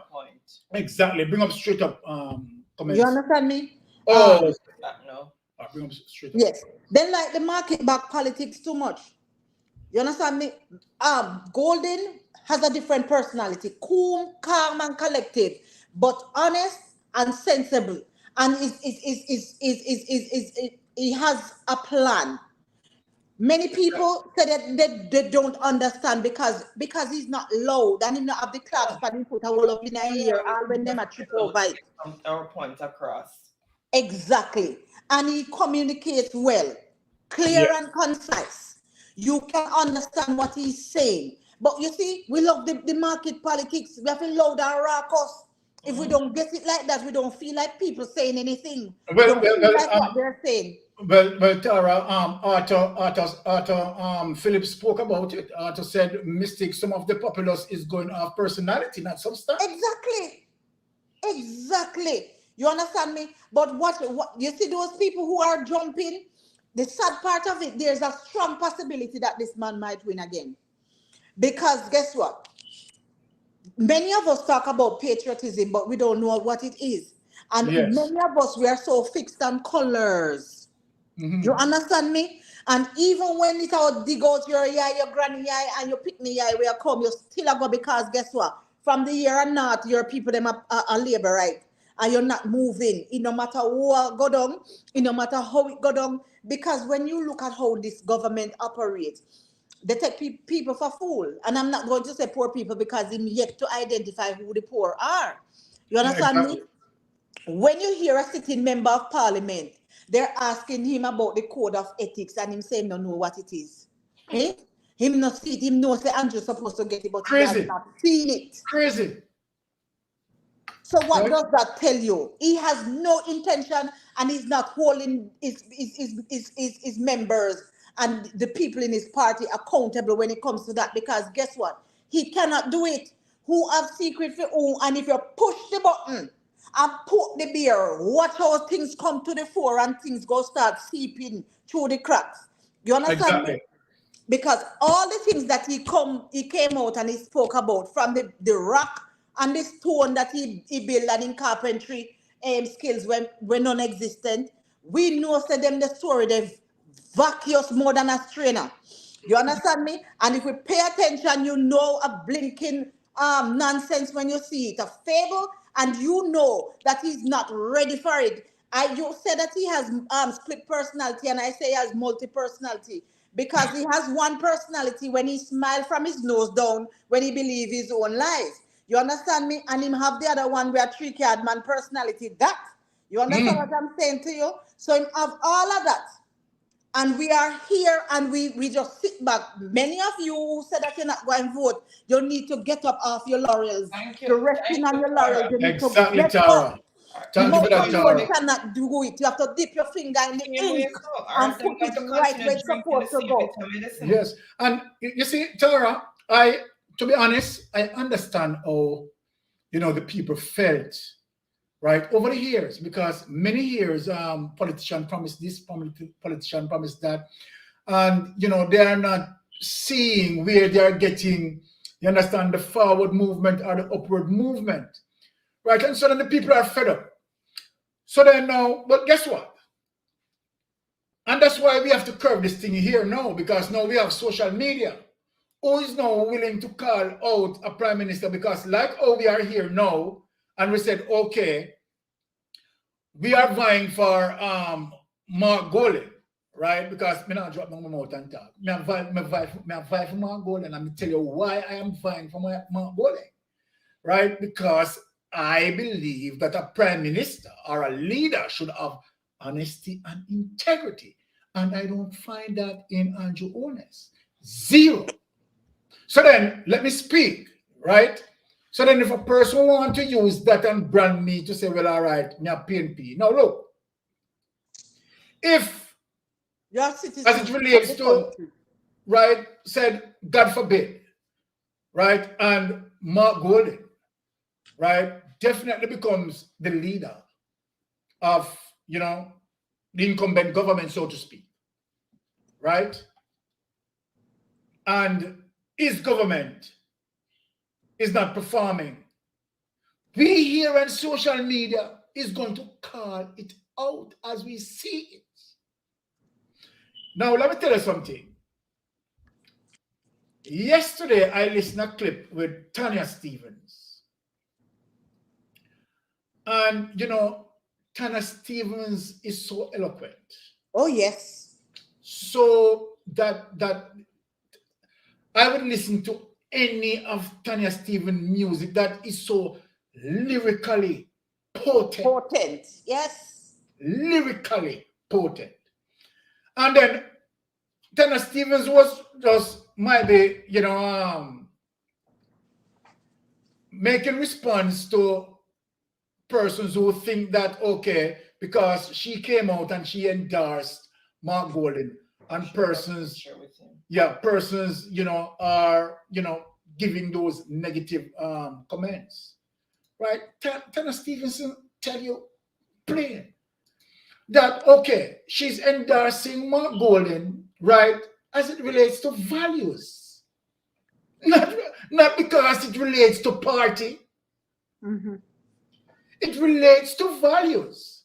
And so then I am on the path, right, equally with Tanya Stevens. Values. And so then for persons to be criticizing, right, Tanya, right, you have to just really search yourself, right, and say, why? All right, many people, Tara, if you ask them, why do you vote for JLP or vote for PNP? They cannot tell you why. Of course, they might tell you that my family is a JLP family and my family is a PNP. They are going to tell you because you understand them family are PNP and them are very blah, blah, blah. Why the reason why you vote for PNP? Why the reason why you vote for JLP? I'm not telling anyone don't vote for JLP. Right? So, in the same breath, I know why I am supporting PNP. I am someone who believes in democratic socialism and believe that the economy, you understand, every single Jamaican, right, is to play a part in the economy. You see what I'm saying? Right? No, well, that is the reason, fundamental reason in terms of me supporting the People's National Party. Then other persons must be able to say why he or she voted, right, for who they are voting for. Right? I think that Jamaica Labour Party philosophy, political philosophy, align more with capitalism, where I don't and criminology. Well, go ahead, Tara. Listen, at this point, we can't push it around the issue. Really, you understand me? It is what it is. So you know why some people cannot relate to Mark Golden taking that step, putting in things to hold people accountable, impeachment laws, and all of that, because he goes in with an agenda, but it is not one to do the wrong thing, because he wouldn't be setting up himself. No, you have people who object to that because them know say that this closet build a skeleton build the closet with them have. You understand me? And he has support because equally those around him have skeletons too. So me have your secret, you have my secret. If I tell on you, you are going to tell on me. Sorry. So we don't have the people who are not in tune with certain things, and the people who don't see that Mark Golden has principles and values, and so because them flipping moral compass lost. You understand what I'm saying? They don't have the moral compass, and that's why certain things don't have any appeal to them. And because they used to the palm you a little thing over there so and secure that one vote and a two vote and all that, they're still reliant on that. So with all of these things that we are now looking at under microscope, don't believe that it is just so. They are securing money from different directions to ensure that they can do the payment, because they know that people are disgruntled. And while you have people who are disgruntled, people are saying, look here, I am JLP, but me not like him go on. I am not going to vote for him, but I'm not giving the PNP my vote either. You understand me? So let me tell you, it's like a stalemate because you're not in agreement, or you're in total disagreement with him, but you're still not going to show him how disgruntled you are by putting the blinking X beside where you're supposed to put it. You understand me? Exactly. And I say, if you're going to stand in the non-voting category, it's a win for them. You understand me? You're basically giving them the vote. You understand what I'm saying? But listen to me. For those who are listening, remember your children coming up. Remember your grandchildren. And if you think that your vote don't mean anything, you have a next guest coming because you're trying to right the wrong for your child, your grandchildren. You're trying to set a better nation for them. Well Every said. day we get up and we talk about Well said. children are future. If you don't take care of them, what kind of future you are going to have? That no one ask you no. Go Well said. and put the X beside we're supposed to put it and show them. Because, listen, people, are you ruling up? Without you, there can be no government. You know, no can't understand that. You think them can go and just vote for them one and then put themselves in position? It is all about you. Exactly. Get up off of your behind, man. You're resting on your laurels and you're not doing anything. Get up. The only way your voice can be heard is through your fingers. All right. There you go, Tara. I love that. All right, so let me read out in terms of what my wing pilot saying, straight up on my wing pilot, you know. Right? The lack of integrity of the Prime Minister is dangerous. No joke about that. Because there is no restraint against him violating all the constitutional norms in order to remain in power. Well said. Well said. And that is our thing. Votes always matter. The moment you abandon vote, the moment you abandon democracy. Yes, well sir. said. Well said. And this is it, right? For persons who, because sorry, I don't understand that writing, but welcome. Thank you yes, for joining. Is your democratic rights, right? That you are sacrificing there, right? And you know you have to vote, right? And I believe that persons need to go out there and you know and vote. Then one of the things that I really see as what just don't make sense. Let me say that. Because persons are saying that they're not going to support Mark Golding because Mark Golding are the same thing like Andrew. No, it is not like you have Mark Golding in power and you have seen what Mark Golding done. You have clearly seen what Andrew Holness represents. But at the same time, because of your myopic thinking, right? You are now prejudging the man. Don't give him a chance. Without giving, you understand what I'm saying? And you're not looking into yourself and realizing that you are prejudging the man. Just like, or you wouldn't like someone to prejudge you. And that is the very same thing that you are doing. You understand? He's the same thing. How you know that he's the same thing? I think that is just a smoke screen for them BS. You understand what I'm saying? Gilmore, one and wash the other in wrong, says the JLP government. You think a joke? That's no joke, Billy. Right? And it seems like that is the situation. Let us just go. Okay, the money put down already to buy vote again. And the Rocky? the Jamaican people must understand that your vote is priceless. There cannot be a price on your vote.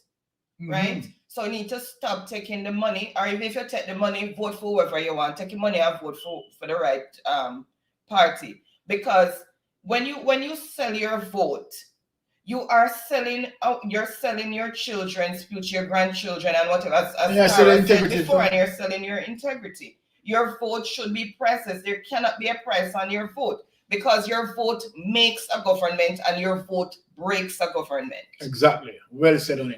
Well said. Right. Tara, go ahead. Sorry.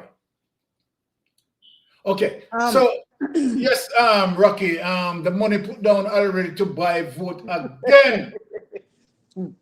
Well, just to piggyback on what Ann said. Yes.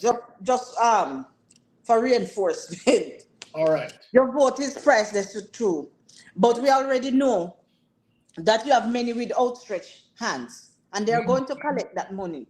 Lord Jesus, I'm not directing you to do wrong, but use your head now. That's what I'm saying. And don't vote for whoever they want. Exactly. Don't use it like silly Billy, please. Yeah. You understand me? Use your head the right way. Because listen to me. You're securing your children's future, your children's future. And listen to me. You don't stop playing the personality dance. You understand me? Some quiet and some You never hear about empty barrel? Always Make make the the most most Always noise. make the most nice, Tara. You understand me? Look here, man. You have a right to exercise your franchise. Go out and vote. Exactly. You understand me? Don't bother depend on the chicken back and the chicken they chop up and the long water curry gravy. You chicken back and chicken all the time because nobody not giving curry goat again. Nobody make them catch you with that and a 3 green beer after you done your pee whole evening on the roadside. You understand? Nobody collect nothing, go vote. That's it. All right. So, ladies and gentlemen, I am about to end my program, but I want to say this, that for in terms of me though, right? I want to see justice. We want to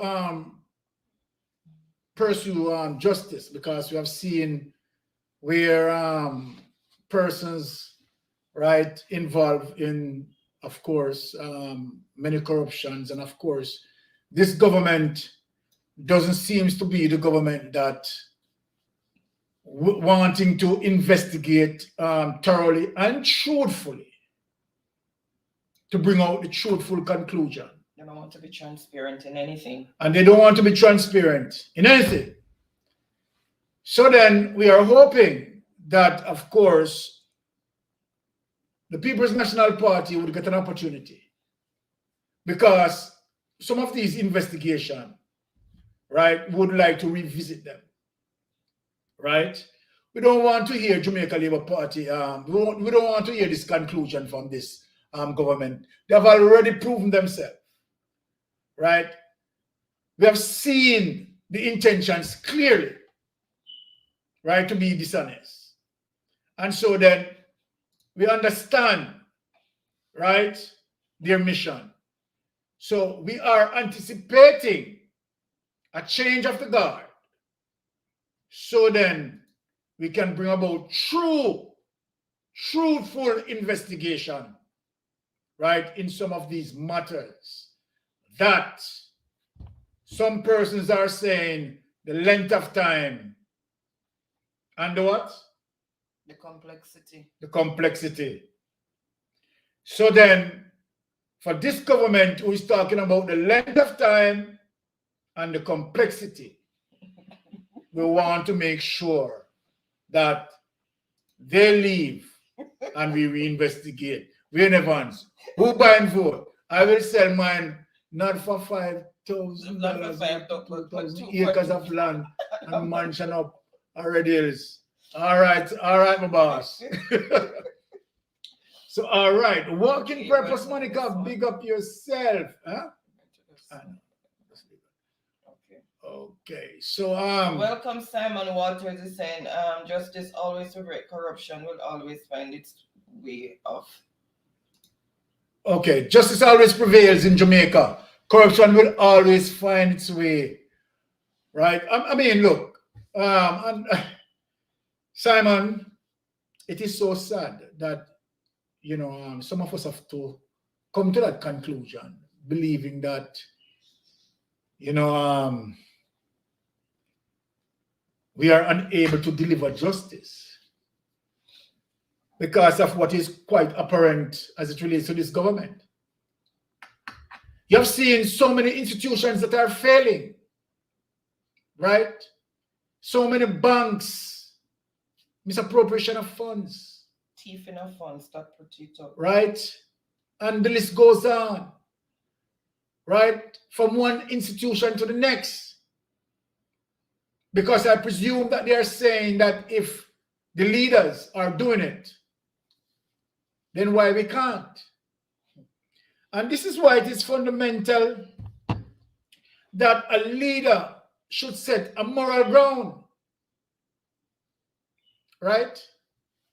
You have seen persons, it's so sad that you have seen persons who decided that, look, they will risk their life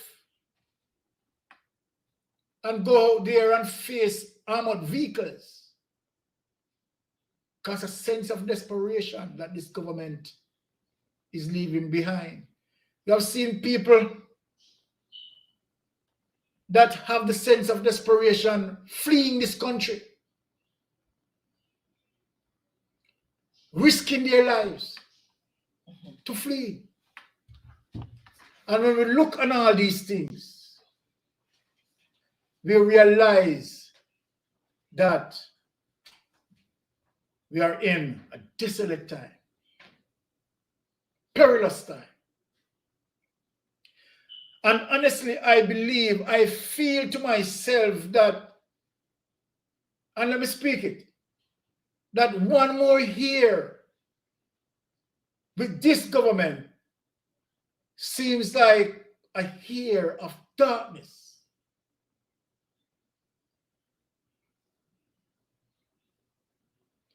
It feels like the breath is just leaving your soul.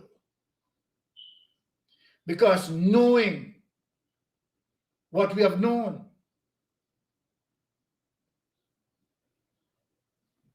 right? I mean, look, we are here on social media.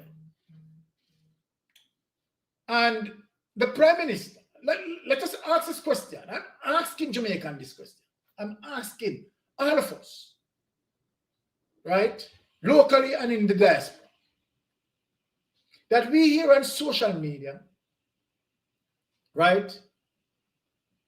We're saying that the Prime Minister possibly involving this, involving that. And the Prime Minister just leave us, as I come to him, to say, to speak such propaganda. But at the same time, he is not coming out with any evidence, people, to say, look, social media is spreading propaganda. Okay, one of the things that we asked for is how much did he put into SSL and how much he got out? Think of what I'm saying now. I'm just showing people something. A different window how to look at this thing. And the Prime Minister is losing his gravity in the poll. And of course, they know exactly what is causing it. Because the sort of virus that clouds this government as it relates to nepotism, cronyism, and skullduggery. But even now, as we speak, the Prime Minister will not come out and say, okay, all right, this is what I put in SSL, and this is what I get out. Because he doesn't believe he owes any explanation for anything. No, we are talking about transparency. I think that you are representing the people. Remember, Prime Minister, let me remind you what you have said prior to you becoming the incumbent government. You have said to us, and we listened to you, you have said to us that if you see your government, right, is not acting in a way that create transparency and balance, you must bring the government to bear. Call them out. You must call them out. This is what you said to us. And if you said that if we don't do it, it's as if we are equally culpable.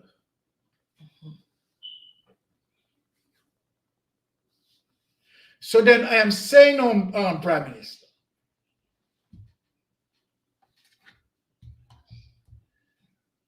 the shoes are on your feet. And we are asking you to prove us wrong in social media. To prove us wrong in social media.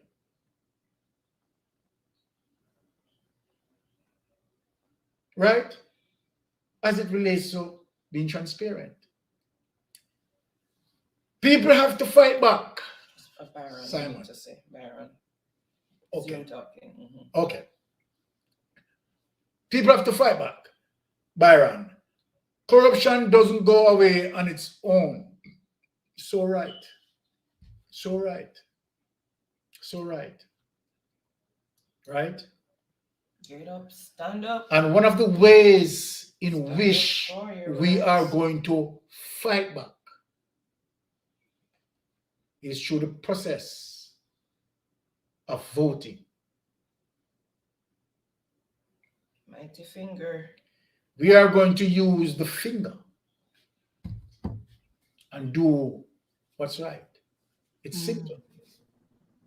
Right? So Tara, before I hand over to Wifey, any last word to... All right, as just to piggyback quickly on what you're saying, use the Yes. finger as you say, because if we pay attention, it's pure miscreants we have up there, and if you're going to do, you have to take them out. Listen to me, maybe I'll behave myself on your program tonight, as Exactly. you're done. But people, dip the finger in the ink and put the X squarely beside there. Ed. What? All right. And I'm finished. I'm done. Blessings and love, beautiful people. Put the X beside the head. Yes. Well, you know, people are going to brand us, right? But they can brand all they want to brand. You understand? I am for nation building, right? And I'm in support of Mark Golden. So if people don't want, if people want to burn me out, okay, go ahead and burn me out. More fire. I hope you are right. Thank you, Simon. Right? Well, if him come off and fool, we call him out same way, because just it's all like about policies and it's all about the country. Simon, it's all about nation building, not Yeah. Party. Simon, we are not fortune tellers. And so then if someone, you know, come to us, right, and say that, okay, they are ABC or whatever. But for me, this goes beyond ABC, because I have seen literal work that Mark Golden had done. Not only that he had spoken about issues. We have seen his effort as it relates to the Impeachment Act and many other legislations that Mark Golden, you understand, worked on to make, you understand, many bills that he had worked on and to make them into law. The child seat act. Right? You know, draft up. Yeah, but and they rejected it. You understand what I'm saying? So Mark Golden is quite articulate, right? Very knowledgeable. You understand? And honest.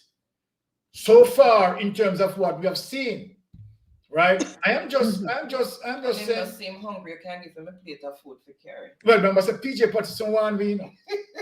Say, don't take your food and give it to a hungry man to carry.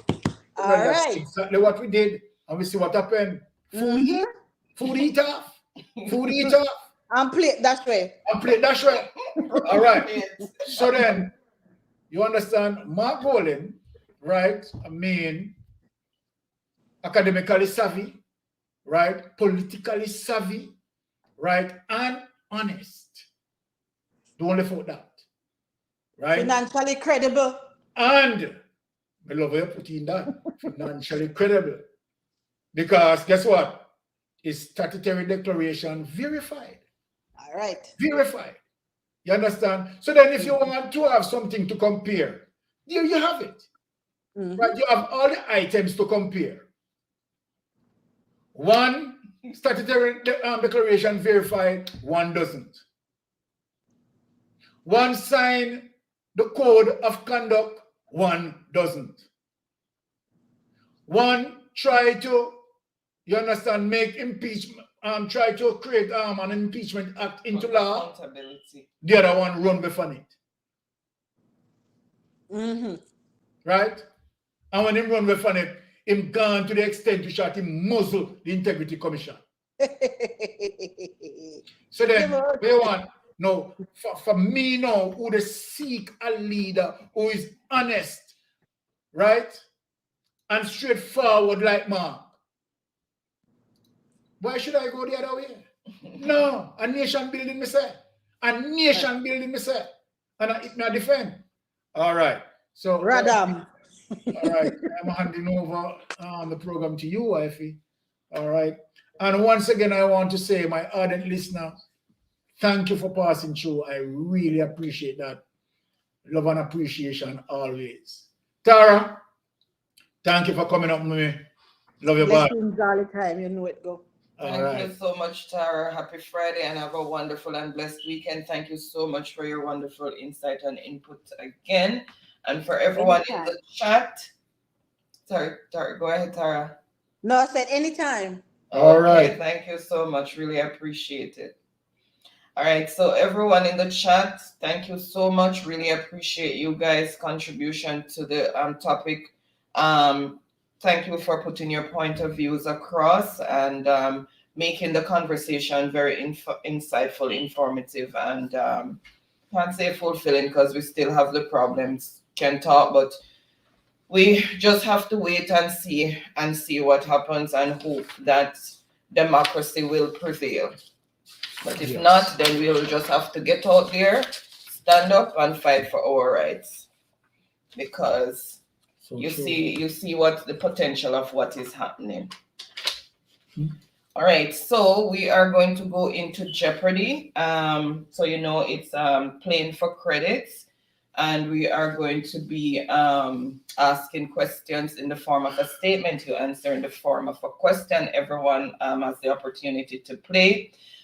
First person with the most points get $1,000 Digicel or Flow credit.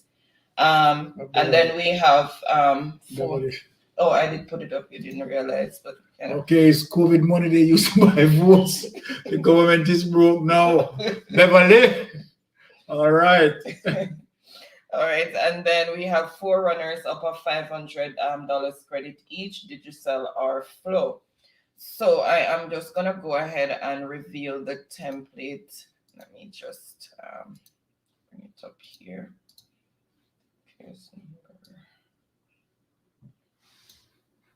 49.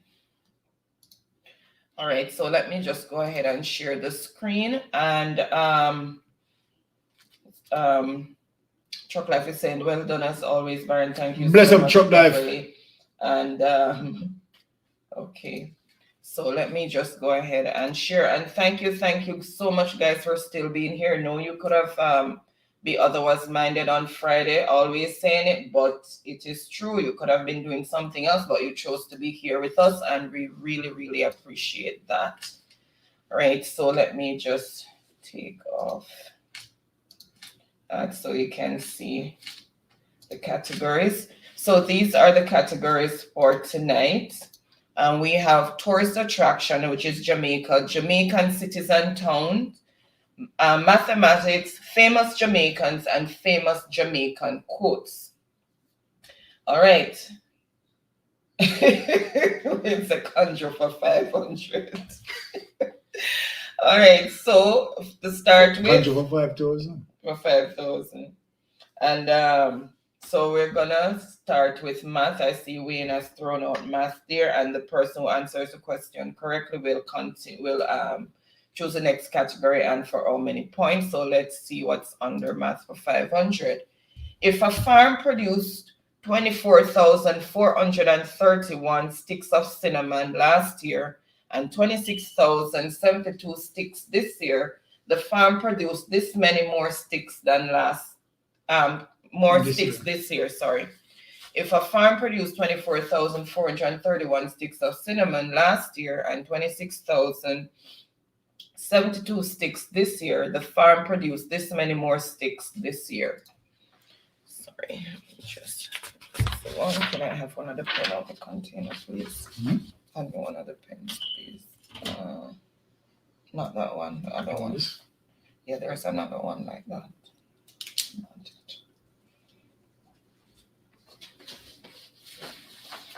Yep. Beverly saying they should set a good examples for others to follow. That's Exactly, Bev. too difficult for them, Bev. You're asking them to do a very, very, very hard task there. Like a rocket science. All right, so I see the answer that I am looking for. Welcome, welcome, Verona. Happy Friday. Thank you so much for joining. Verona. And Get a Girl is saying blessings, Mr. Barra. Yes, Get a Girl. Big up yourself. Thank you for passing through. Okay, and it's Saturday for her because she's all the way in Germany. Oh. All right, so let's see who first came in with the correct response. Let me just reveal. I see the answer that I'm looking for. So let's reveal the answer, which is 1,641. So you're going to take 24,431 from the 26,072, and the remainder is 1,641. So let's see who first came in with the correct response. Let me just refresh and see. So first on the board with the correct response is Truck Life. All right. So Truck Life is on the board early this week as compared to last week. And then we have Molly. And how much for that? 500. 500. And then, yeah, next is Molly. So, Empress, about a woman get for my answer from, but Jesus. All right, so Truck Life, choose the next category and for how many points? Okay, saying maths for 400. I saw him over on WhatsApp. A message came through. WhatsApp they're talking, so I guess he's at work. He might be joining soon. Okay, if a city experiences an average of 42 thunderstorms, if a city experiences an average of 42 thunderstorms per year, the city will experience this many thunderstorms in 5 years. So if a city experiences an average of 42 thunderstorms per year, the city will experience this many thunderstorms in 5 years. I'm getting tongue-tied. Right, so, and that's for 400.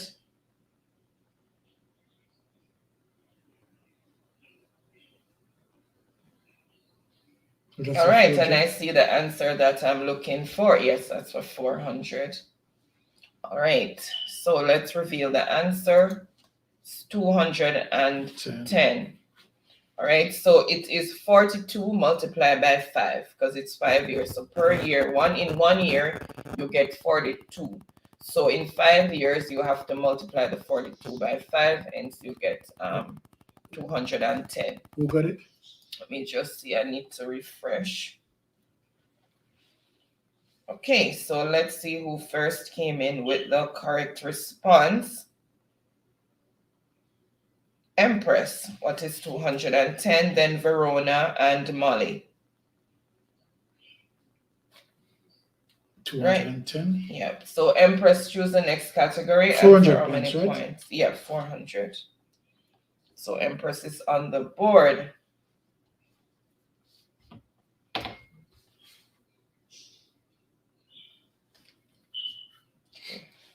So the score as it is, Empress on 400 points, Truck Life 500 points.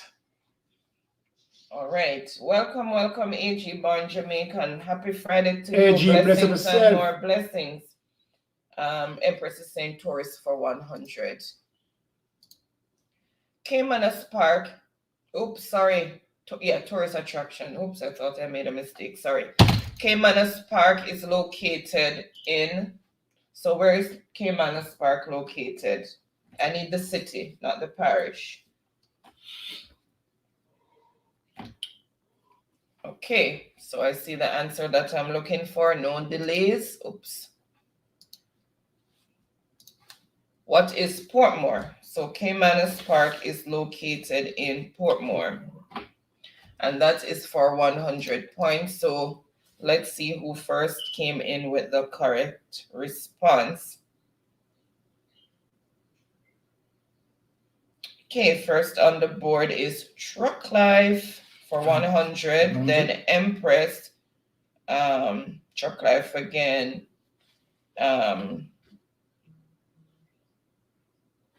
and Verona. So Chuck Life, choose the next category and for how many points? Empress are rushing because you are horrible for record. Hi, David. Okay, St. Tourist for 500. Location of bioluminescent lagoon in Jamaica. Where is the bioluminescent lagoon in Jamaica located?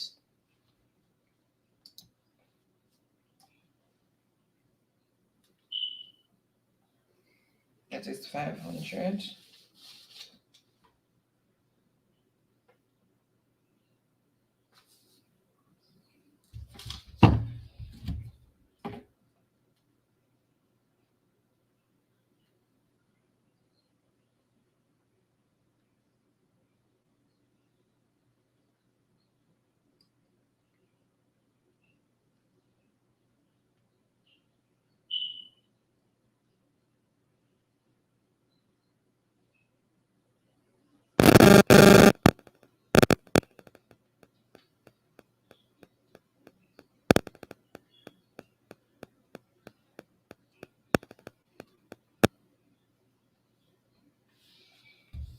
Okay, let me see. Okay, I see the answer that I am looking for. Let's reveal the answer. What is Falmouth? Remember I said I need the city, not the parish. So it's located in Falmouth. So the bioluminescent lagoon is located in Falmouth, which is in Trelawney, and that is for 500 points. So let's see who first came in with the... Let's see who first came in with the correct response. So let me refresh. So remember, place can be what is or where is. Okay, so first on the board with the correct response is Empress, what is Falmouth? Then how many points go for that? Trucklife, 500. It's tourist attraction for Jamaica. Okay, so the score as it is, Empress on 900 points, Truck Life 600 points. Oh, Sassy says the first time she hearing of it. Apparently it's very beautiful at night. Okay. The water is very colorful at night, so it's a popular tourist attraction because the water is very beautiful to look. I think it turns into like a blue coloration, yeah. So it's very popular with the tourists at night. So Empress, choose the next category and for how many, it's Empress, right? And for how many points? It's the AG bad bargain. Yeah, she said the water is blue. Yeah. Tourist attractions for 200. The Laughing Waters is located in. The Laughing Waters is located in. This one is the parish. Laughing Waters is located in which parish?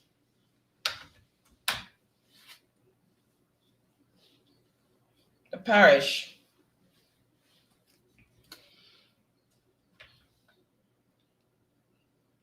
Parish.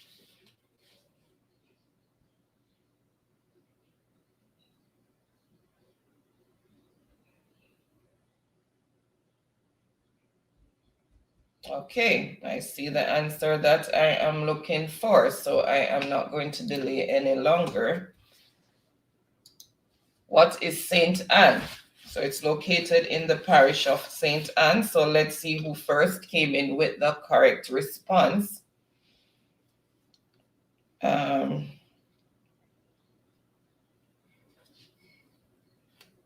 So Molly came in with the correct response. So Molly's on the board for 200 points. Then Truck Life, Verona, but Verona forgot to put what is or where is. Then Empress. All right, so Molly is gonna choose the next category and for how many points? Okay, so the score as it is, Molly on 200 points, Empress 900 points, Truck Life 600 points. Refresh Truck Life. I saw Molly before you when I refresh. Yeah, Molly's before you. All right.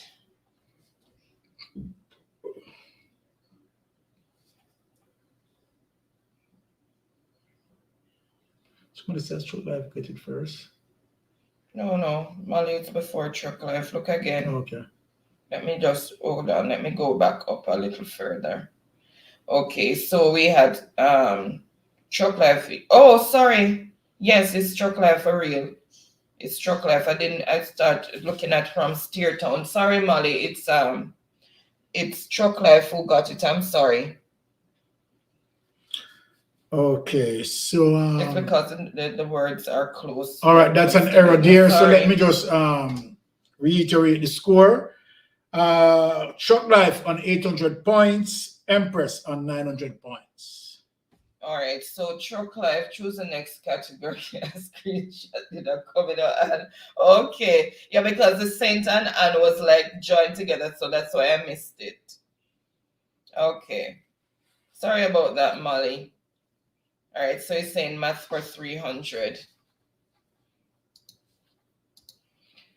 The post office had 15,000 envelopes. Customers bought 5,704 envelopes last week and 6,142 envelopes this week.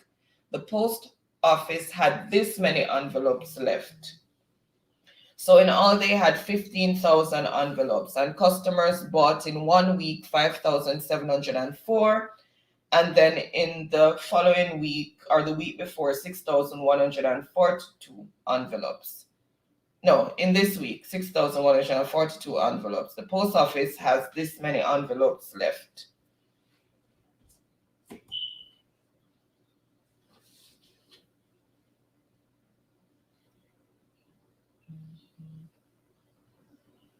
All right, I see the answer that I am looking for, so I am just going to go ahead and reveal it. So it's 3,154, which is you add the number of stamps, envelopes bought in the 2 week period, and then you take it away from the total envelopes that they had, which was 15,000. So then you get 3,154 stamps being left.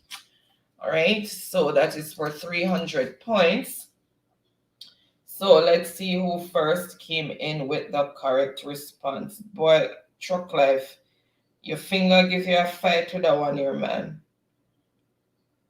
But Truck Life got it because we know it is the one. He has a 3 to 5, but somehow a Q got caught in it. But he still managed to redeem himself. So Truck Life, and at least for 300 points. Truck Life. Then Empress, then Molly. Truck Life laughing. And get more for nimble fingers. Okay, so Truck Life, choose the next category and for how many points?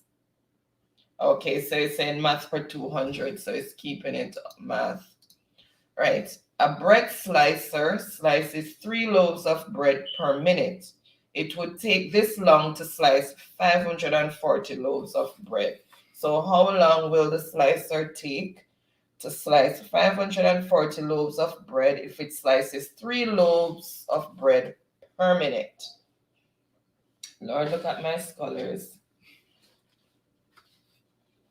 I tell you, can't hold them, before me even finish repeating it, the answers start coming already. All right, so let's see who first came in with the correct response. Let's reveal it. It is 180 minutes or 3 hours, which is 540 divided by 3, which is 180. All right, so that is the answer. 3 hours it will take to slice 540 loaves of bread. All right, and that was for 200 points. So let's see who first came in with the correct response. All right, it's still Truck Life and this Q1. All right, so first on the board with the correct response is Truck Life. It's undisputed because they have the 80, but somehow the Q for the 1 keeps coming up. Like when he tries to press the 1, the Q comes up. And that is for 200 points. Then Empress, Sassy, Truck Life said, let me wipe off this foot or something because my ones are turning into Q's. That's what I realized. That may I wanted to impress. Okay, Truck Life is saying math for 100. You give him his 200 points. So math for 100. Bill's Bakery sells an average of 800 cookies per day. Bill sells this amount of cookies per week. So he sells an average of 800 per day. How many does he sell in a week?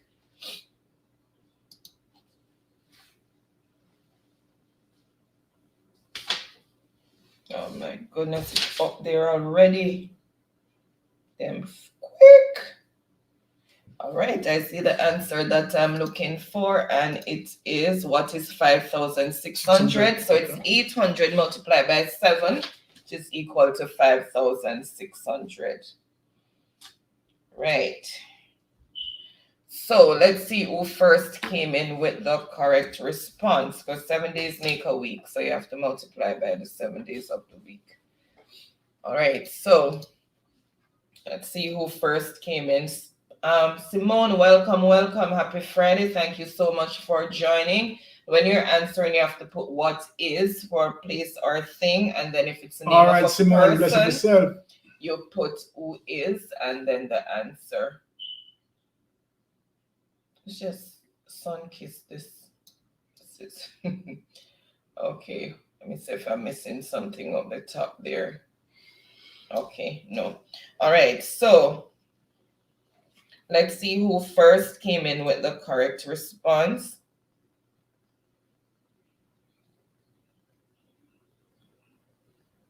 Okay, so 100. So first on the board with the correct response is Truck Life, 100 points. Then Empress, Sassy, Tiffany, Molly, Danielle, Simone, but didn't put the what is, sorry, Verona. All right, so that's the how they. Okay, Empress, thank you so much. Really appreciate that. So Empress said that she invited Simone. Welcome in, right. Simone. Thank you so much for joining, and thanks for inviting her, Empress. All right. So you gave the points to Truck Life. Okay, Yeah. saying famous Jamaicans for 500. So the score as it is, Molly on 200. Oh, so that was X. Empress on 900 points. Truck Life on 1,400 points. Only 2 persons on the board. Okay, more persons are in now, so let's see what will happen. All right, so famous Jamaicans, he said for 500. Better to die fighting for freedom than, that should be than, sorry, than be a prisoner all the days of your life. Which Jamaican quote is that? Who said that? Famous Jamaican who said that. Better to die fighting for freedom than be a prisoner all the days of your life.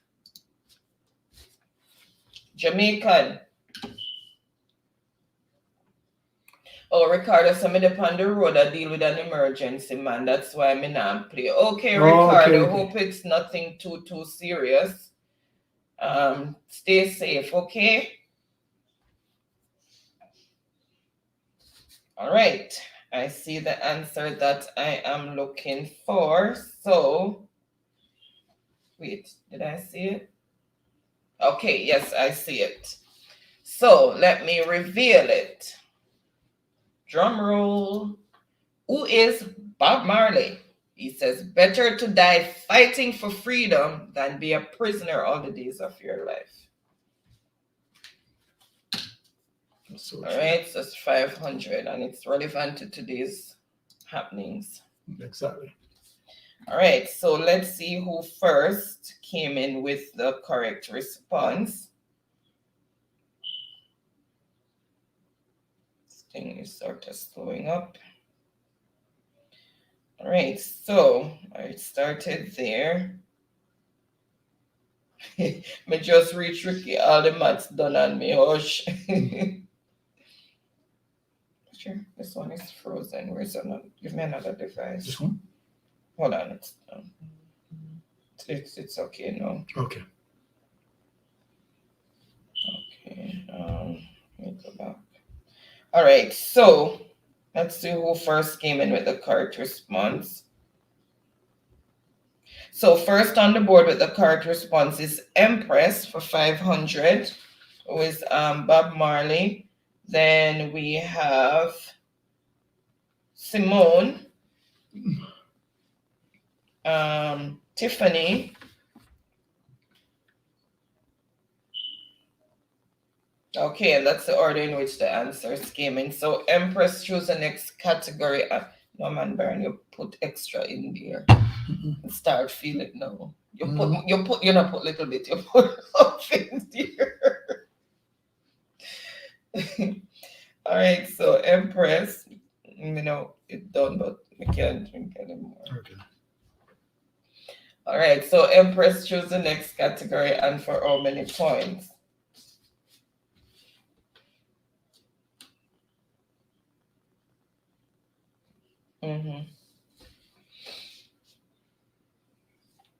Is that the Blue Mountain still?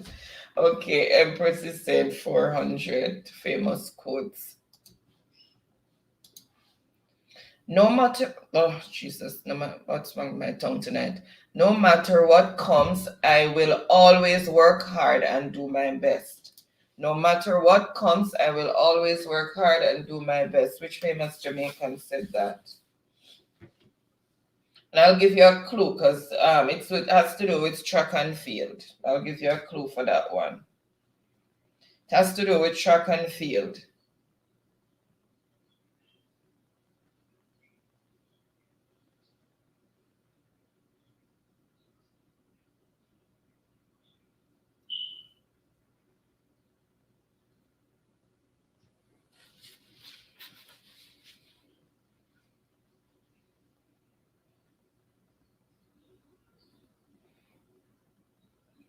All right, I see the answer that I am looking for, and it could be one or the other because when I searched it, it says both persons. So let me just reveal the answer. So who is Shelley and Fraser Price? But in one instant, it did put both there as well. So it could be one or the other. So whichever I see first, I am going to take.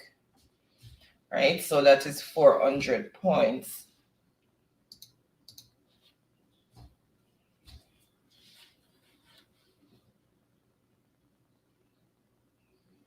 Oh yes, Beverly's saying for the bioluminescent water, it is the microorganism in the water that causes it to glisten at night. They did a whole thing on it.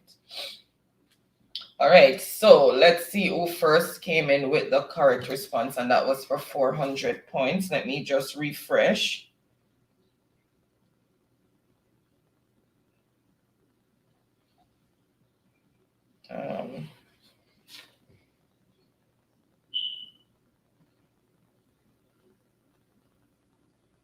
So first on the board with the correct response is Empress for 400. 400 for Empress? Yep. Then Truck Life, because as I said, Usain Bolt did come up with the search when I looked for the response. Hold on. Tiffany, Verona, Sassy. Gotta say, who is Ricardo? Daniel also came in with Shelly and okay. Hussein, okay. With BC. Okay.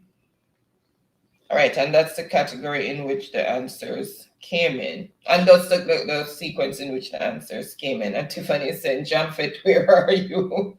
And so the score as it is, Truck Life on 1,400 points, Empress on 1,800 points. All right, so Empress is famous Jamaican for 300. With confidence, you have won before you have started, and that is a double point answer. So whoever answers it correctly gets 600 points. With confidence, you have won before you have started. Which famous Jamaican said that? Okay, and I see the answer that I am looking for, not going to tarry.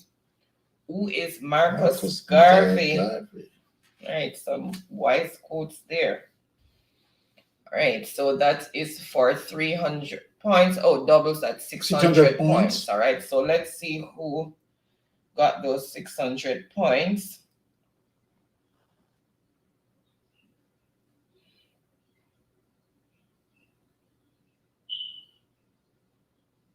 Okay, it started there.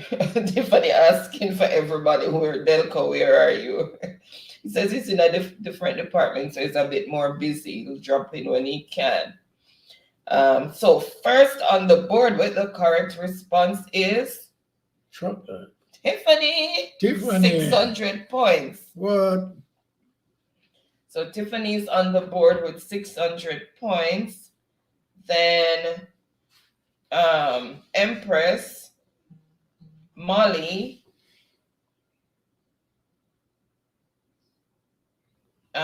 Simone. Okay, yeah, and that's all the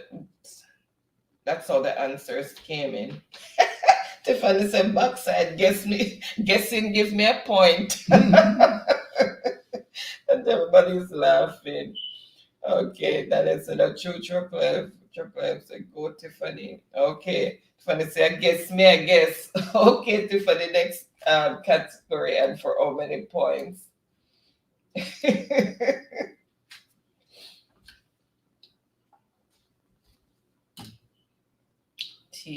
Tourist attraction for 300. The two areas in Jamaica where Blue Hole is located. Well, name two areas in Jamaica where Blue Hole is located. There are quite a few that I found, so whichever two you name, I will give it. I put two in the for the answer, but I also have others here on my paper.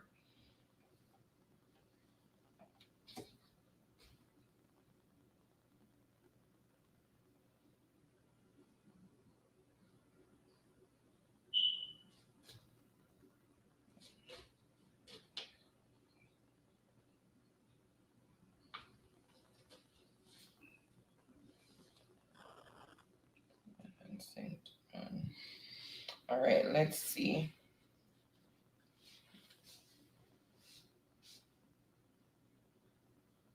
All right, I see the answers that I am looking for. So let me just reveal.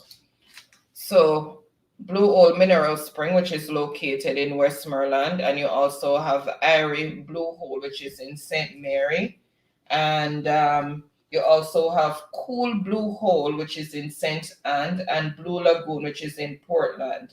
And it also listed one for St. James, but it didn't have the blue hole on it. So let's see who first came in with the correct response. So anybody having Westmoreland or St. Mary, St. Anne, Portland, and then it two orders, that's who will get the point, and that's for 300 points. So let me go through and see.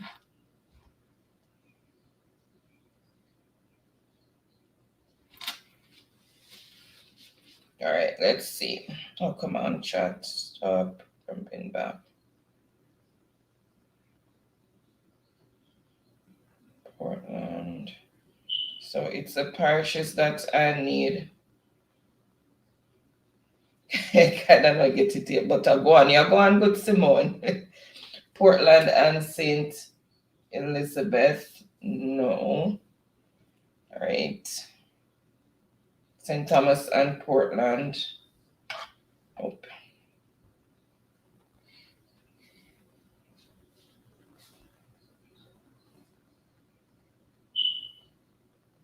St. Anne and St. Mary. Okay, so Empress, 300 points. Sorry, Tiffany, you put the parish and then the town. I need the parishes, yeah.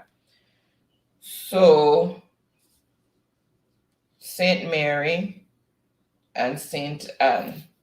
So that's Empress. Okay, so the score as it is, Tiffany and 600 points, Short Life 1400 points, Empress 2100 points. Sassy also got it. Danielle got it too. Okay. That was the Blue Mountain. Okay. Triangle Records, welcome, welcome. Happy Friday to you. Thank you so much for joining in. Hope you're having a wonderful start to your weekend so far. All right, so who got the point? Empress. All right, so Empress, choose the category and for how many points. And Ricardo was saying, Maroon, what's the score? But you gave it already. Okay. Oh, and what's the score again? Okay, so the score is Tiffany on 600 points, Chuck Life 1,400 points, and Empress 2,100 points. Okay, you're welcome, Triangle. I really appreciate your support. Thank you so much bless for him, Triangle. joining in.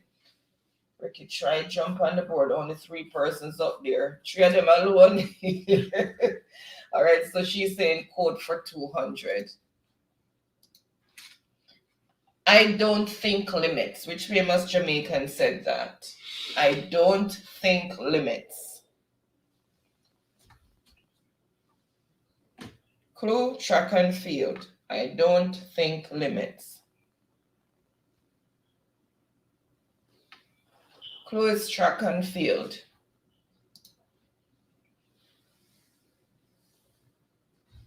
All right, and I see the answer that I am looking for. So,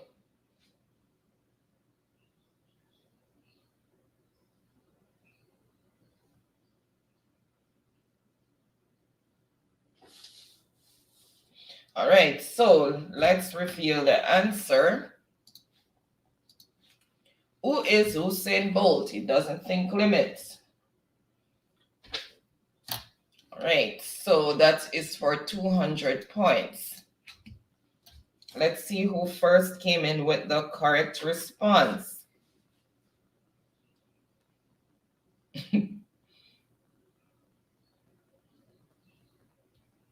Seriously.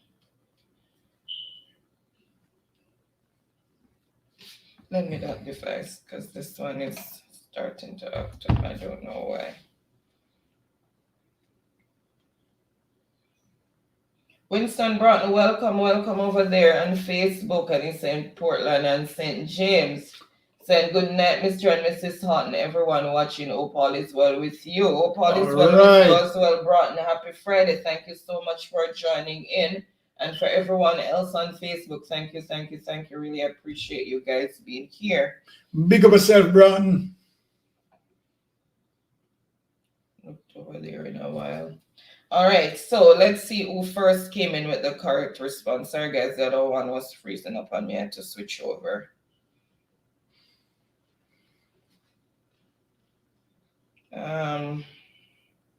See, maybe this is where we are code for 200. All right, so first on the board with the correct response is Ricardo. All right. 200 points. Then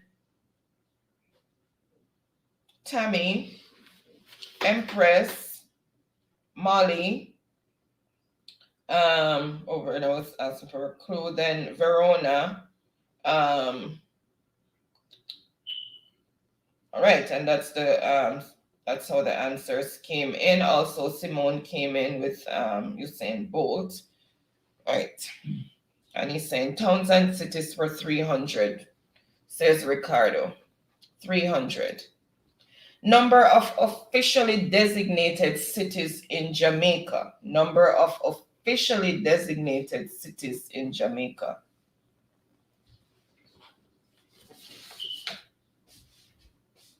Cities, I didn't say parishes. Cities, number of designated cities in Jamaica.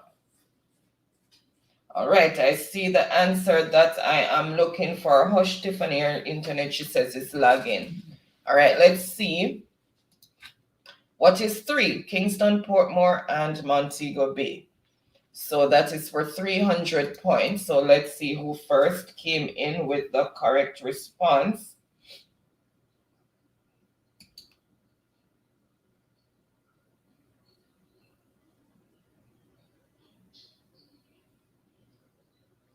Truck Life, and that is for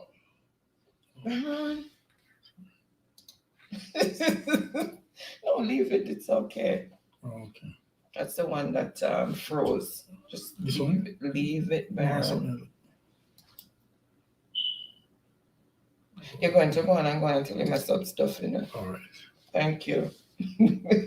All right. So first is Truck Life, and that is for 300 points for Truck Life. Truck Life.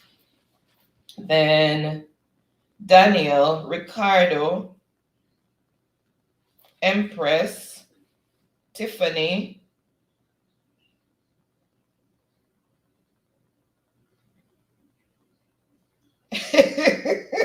Ricardo said, Baron, we're not here for left it. So, all right. And Truck Life, but then, Truck Life, must know that. All right, so Truck Life, choose the next category for how many points? So Truck Life just got the 300 points. Truck Life got the 300 points. He's saying tourist for 400. Okay, he's finishing off tourist. Strawberry Field location in Jamaica. Where is Strawberry Field located in Jamaica? And that one is for 400.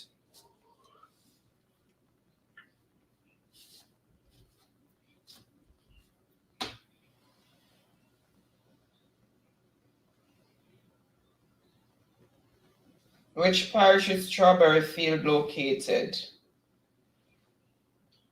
All right, and I see the answer that I am looking for. What is Robbins Bay in St. Mary? So if you have Robbins Bay or St. Mary, then you are correct. And that is for 400 points. So let's see. Thank you so much for still being here, Michibu. Really appreciate it. And everyone who's still here, thank you, thank you, thank you. Really appreciate the continued support. All right, so let's see who first came in with the correct response of St. Mary. Okay, it starts there. So first on the board with the correct response is Empress for 400 points. Then Simone, Empress again reiterated that.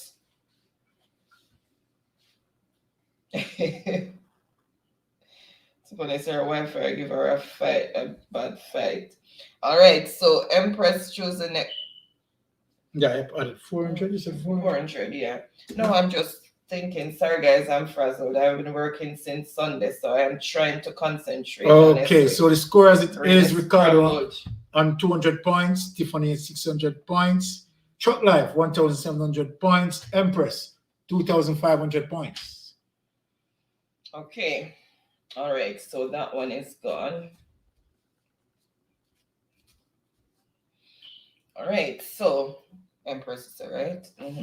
Empress, choose the next category. Oh, she said quote. She's finishing up quote. Some people feel the rain, others just get wet. Which famous Jamaican said that? And it's one of our some people feel the rain, others just get wet. And it's one of our famous, very famous icon. Not any of our national heroes. Okay, I see the answer that I am looking for. He's one of our ambassadors of music. Former ambassadors, but no, well, still he's gone, but his music lives on, still highlighting Jamaica. All right, so the answer is, who is Bob Marley? He says, some people feel the rain, others just get wet. All right, and that is for 100 points. So let's see who first came in with the correct response.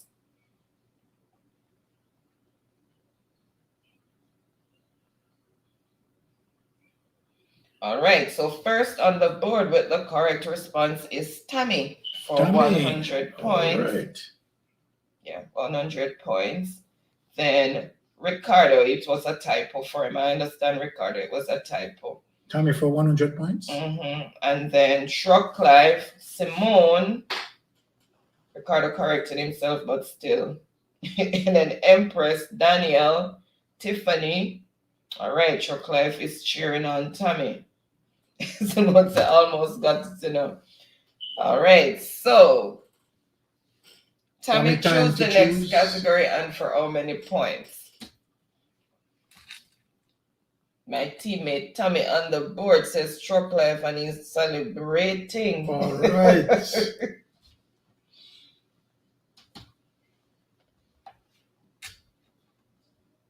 All right, so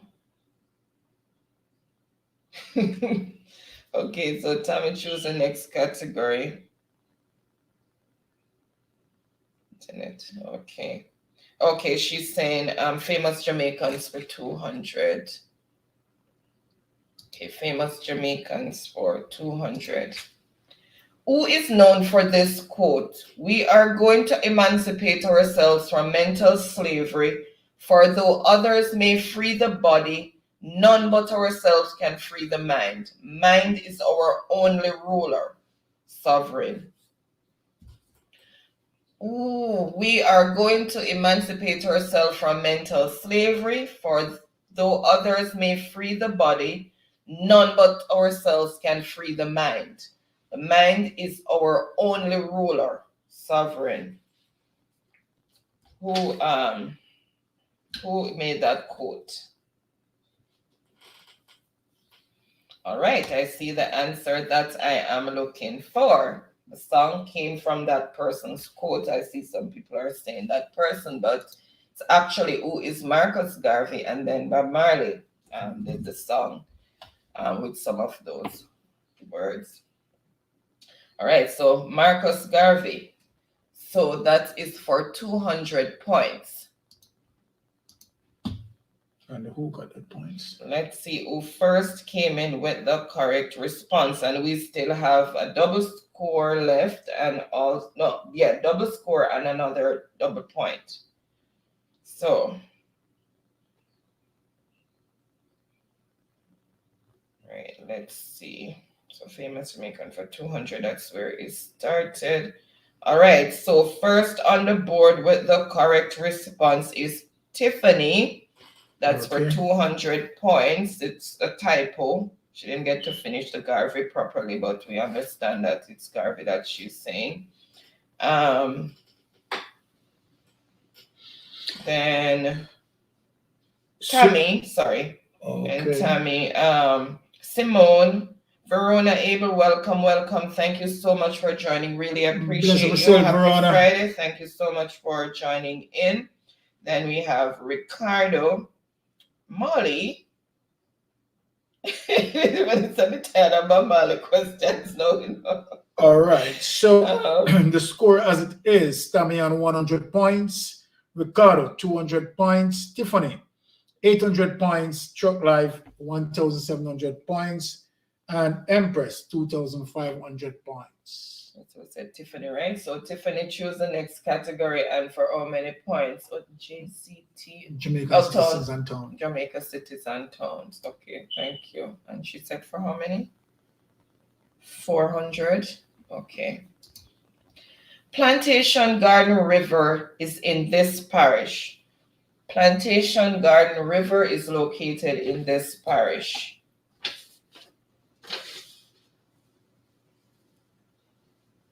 Okay. Plantation Garden River is located in this parish.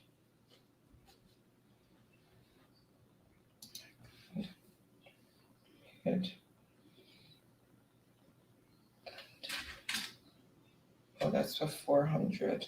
Mm-hmm. All right, I see the answer that I am looking for. So let's reveal the answer. What is St. Thomas? So Plantation Garden River is actually located in the parish of St. Thomas, and that is for 400 points. So let's see who first came in with the correct response.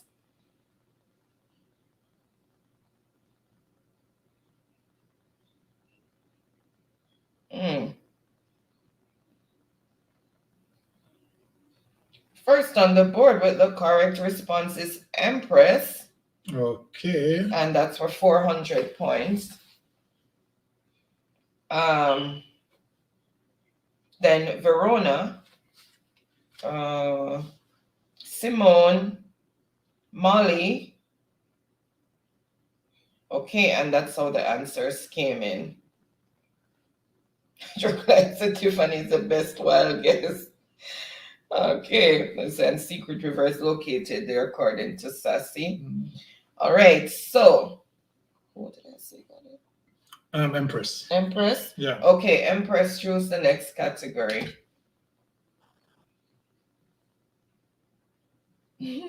Oh, she know Reggae Falls. FG. Oh, famous Jamaicans for 300. The youngest Jamaican to win a Grammy. Everybody run out, skip out, roll out, dance out. But if you creep out, then you're not going to come in the top winnings. Brain scrambles the tail. All right, this is for 300 points. What? What was Devin the cut? All right, I see the answer that I am looking for, and it is who is Coffee. So she's the youngest person to win a Grammy. So Coffee, and I think that one went as well. So that's for 300 points. So let's see who first came in with the correct response.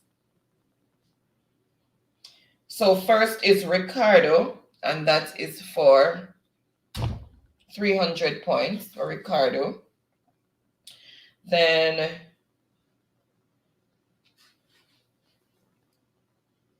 Empress, Tiffany, Sassy, Molly.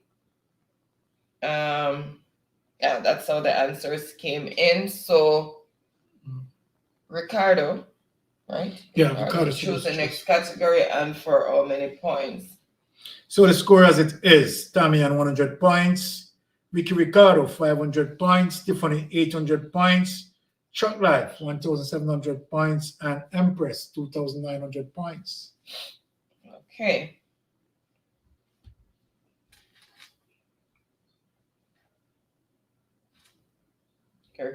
Chuck Life is saying he learns something new every week. That's how it's supposed to be, Chuck Life. Education is the key. Enlighten ourselves.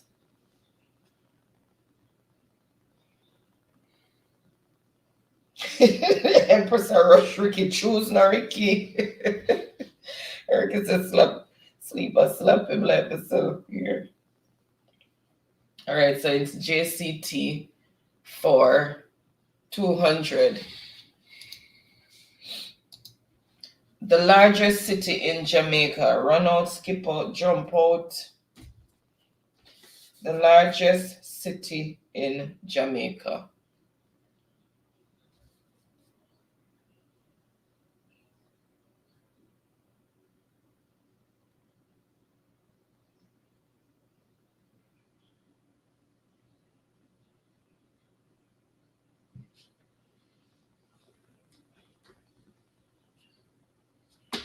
All right, I see the answer that I'm looking for, and it is what is Kingston. All right, so that is for 200 points. So let's see who first came in with the correct response. Ricardo for 200 points. Kingston. Then Tammy, Truck Life, Empress, Danielle, Molly, Sassy, Tiffany, Verona. All right, and that's how the answers came in. All right, so Ricardo, right? Mm-hmm. Ricardo, choose the next category and for how many points? Right, almost there. Here's the lot. Me a pen and a play pen, Sassy.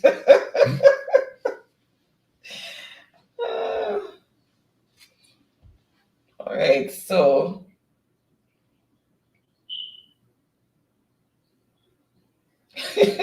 Vultures is the biggest parish. Oh my God, you guys are tripping. So East Saint Jamaican towns and cities for 500. Cabarita River is located here. Oh my God, I have two located. Cabarita River is located here. Where is Cabarita River located? That one is for me, 500.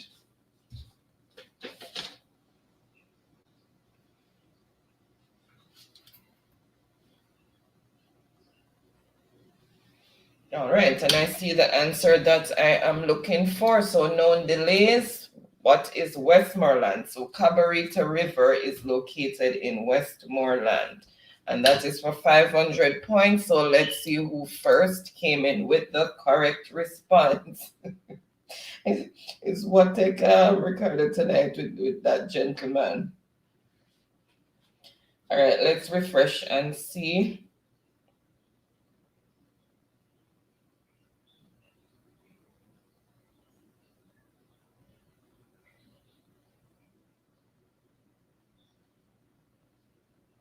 Okay, no, not that one. Empress, what is Westmoreland? And that is for 500 points. 500 points. For Empress, then Ricardo, Tiffany. Nope, she gave the town instead. All right, and that's all the answers came in. All right. Ricardo's asked Empress if she want little and Chinese food. So I said, no man, and I want a list of those rivers so I can visit them. Empress a port then cook give you a key. Empress is saying JC. Or Jamaican cities for 100, so she's finishing it off. The new and refined part of Kingston. Name the new and refined part of Kingston.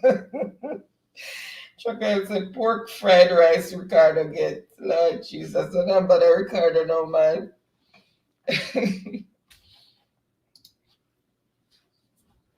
Okay, the new and refined part of Kingston. All right, I see the answer that I am looking for, and new is a clue. So what is New Kingston? So that's the new and refined part of Kingston, and that is for 100 points. So let's see who first came in with the correct response.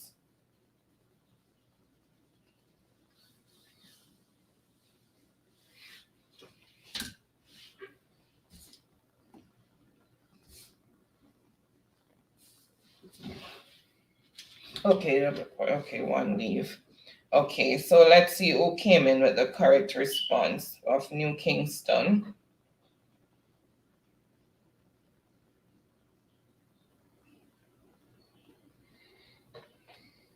Okay, Sassy. So 100 points go to Sassy. Sassy? Yes. What is New Kingston? Then Tammy, Triangle, Verona, then Ricardo. What is New Work, please? All right. Okay, so the score as it is, Sassy and Tammy on 100 points, Ricardo 700 points, Tiffany 800 points, Truck Life 1,700 points, and Empress 3,400 points. Whoa, Okay, Empress, Sassy choose it. Yeah. Get your pen. Oh, the category for 100, can't see the name. Okay, famous Jamaicans. All right, so she wanted for 100.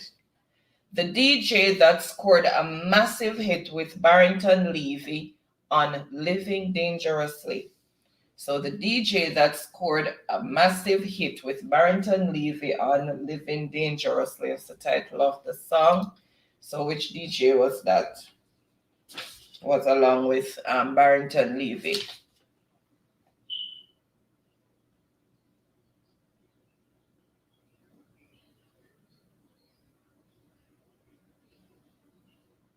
I mean, Sassy tied. Okay. All right, I see the answer that I am looking for, so known delays. Who is Bounty Killer? So who is Bounty Killer? So let's see who first came in with the correct response. Excuse me.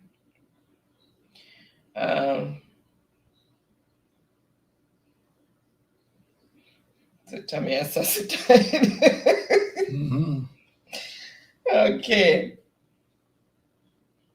All right. So hold on. Let me go back up and come back down again. Make sure, sir, me not miss anything.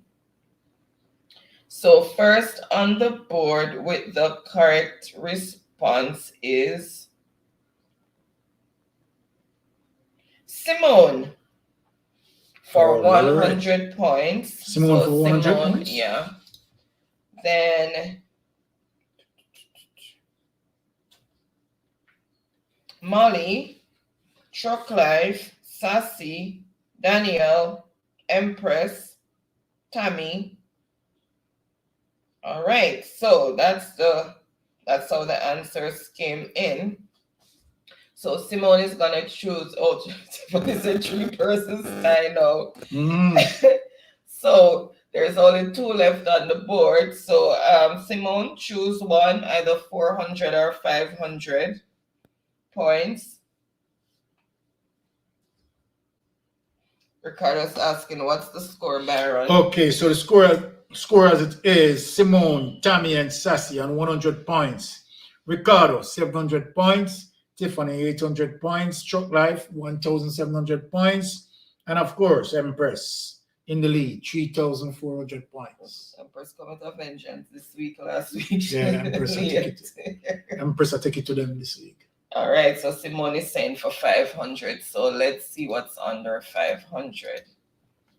Many track and field people know that if I stay relaxed and run my race like I'm supposed to, I will be the winner at the Olympic Games. So person said, you're going to name the person who said this. Many track and field people know that if I stay relaxed and run my race like I'm supposed to, I will be the winner at the Olympic Games. And it's a double score answer. So anybody who gets this, their entire score will be double. They'll get the 500 points, and then everything will be doubled. All right, and I see the answer that I am looking for. Let me see who have it. What? All right, so drum roll. Who is Asafa Powell? Who is Asafa Powell? So Asafa Powell said that in an interview. All right. So let's see who first came in with the correct response. This is big. Who's sweating?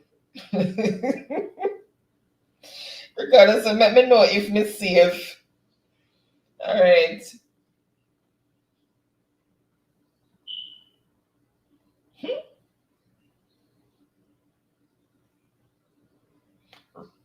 Wait there, let me go back up again and come back down. This called for careful scrutiny. All right, so first on the board with the correct response is Ricky Ricardo. Wow. Say, move out of my way there. Okay, so you're sassy. I saw if I never win an Olympic race yet, that turning come. Oh, Jesus, sorry, let me see who else came in, if anybody else got that. Okay, Simone also got it, and Verona. Okay. So it's 500. Yeah, I got it. So a score as it is, Simone, Tiffany, and Sassy on 100 points. Tiffany on 800 points. Short Life, 1,700 points. Ricardo slips in the middle there, 2,400 points, and Empress, 3,400 points. All right, so let's see the last one on the board. Which reggae artist has the most Grammys? Which reggae artist have the most Grammys?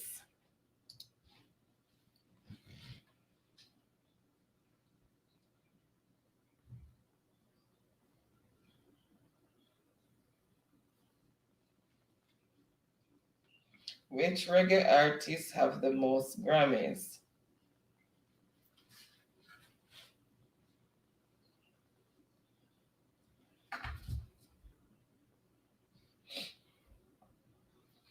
All right, I see the answer that I am looking for. And it is, who is Ziggy Marley? So Ziggy Marley has the most Grammys as a reggae artist. All right, and that is for 400 points. So let's see who first came in with the correct response.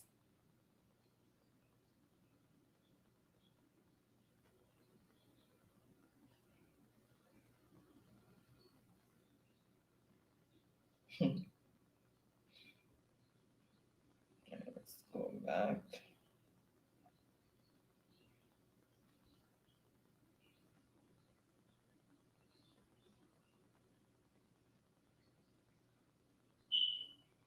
Okay, Truck Life.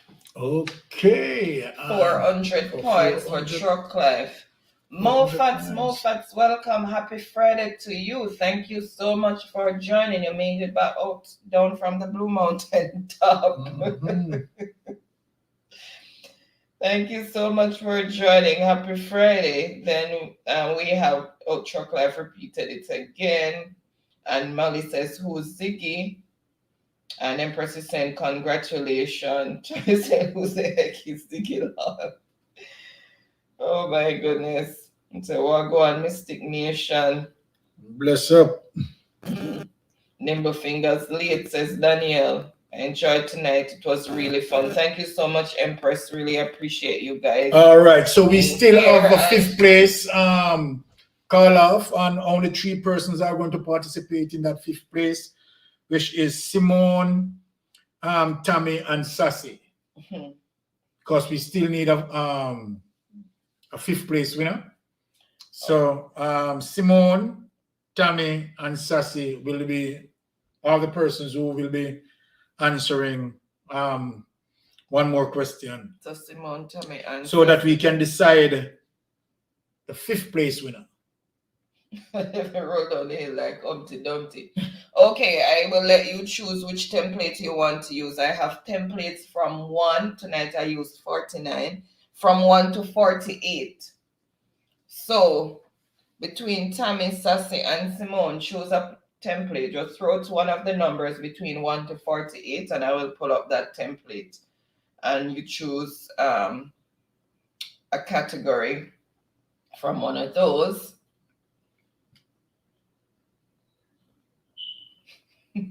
Sassy said 48. 48. Okay, so we go to the 48 template. All right, let's pull up that.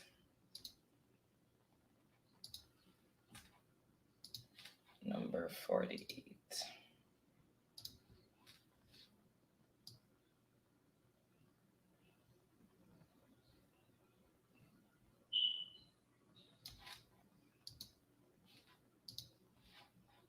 All right, let me share.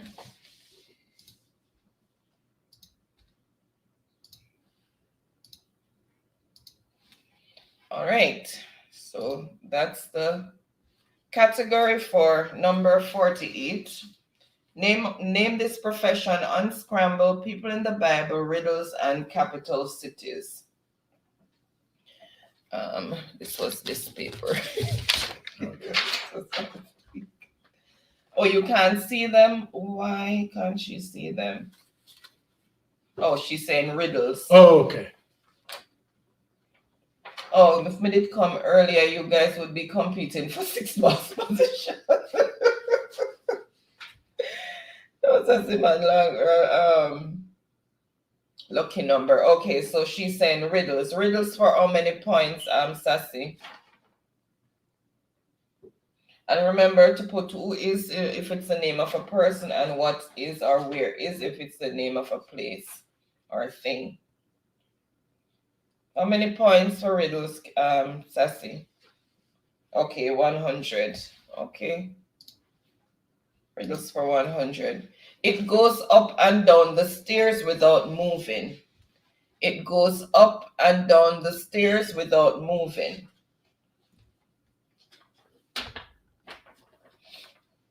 It goes up and down the stairs without moving. All right, and I see the answer that I am looking for. Sassy, what is carpet? Sassy got it? Yep. So Sassy is a fifth place winner. It's done. All right, here you have it.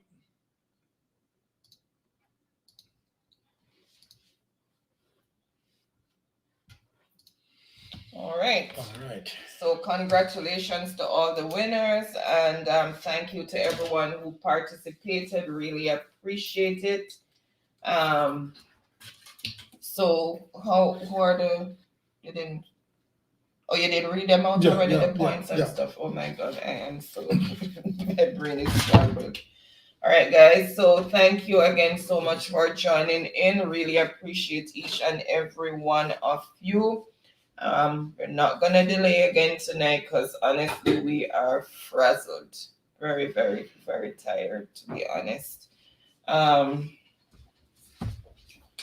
So you're giving, I'm giving Simone half of my herbs. So I'll message you. Okay, no problem, Empress. Thank you so much for joining. It's just like a Nancy. And thank you, Chuck Life. Okay, guys, so thank you so much for joining in. Really appreciate it. Thank you so much for making the Friday Jeopardy the success that it always is and the fun that it always is. And thank you everyone who joined in the discussion earlier and expressed your viewpoints. Really appreciate it. And again, Arlene, our prayers going out to your mom. Hope she feels better soon. Okay, and she's saying have a great weekend, Mystic and Mr. Barron. Same to you, Arlene, and thank you for your continued support. Thanks each and everyone for your continued support, and have a wonderful and blessed weekend. Have a wonderful and productive week. Stay safe and safe travel on the gravel. Until next week, thank you so much. Bye.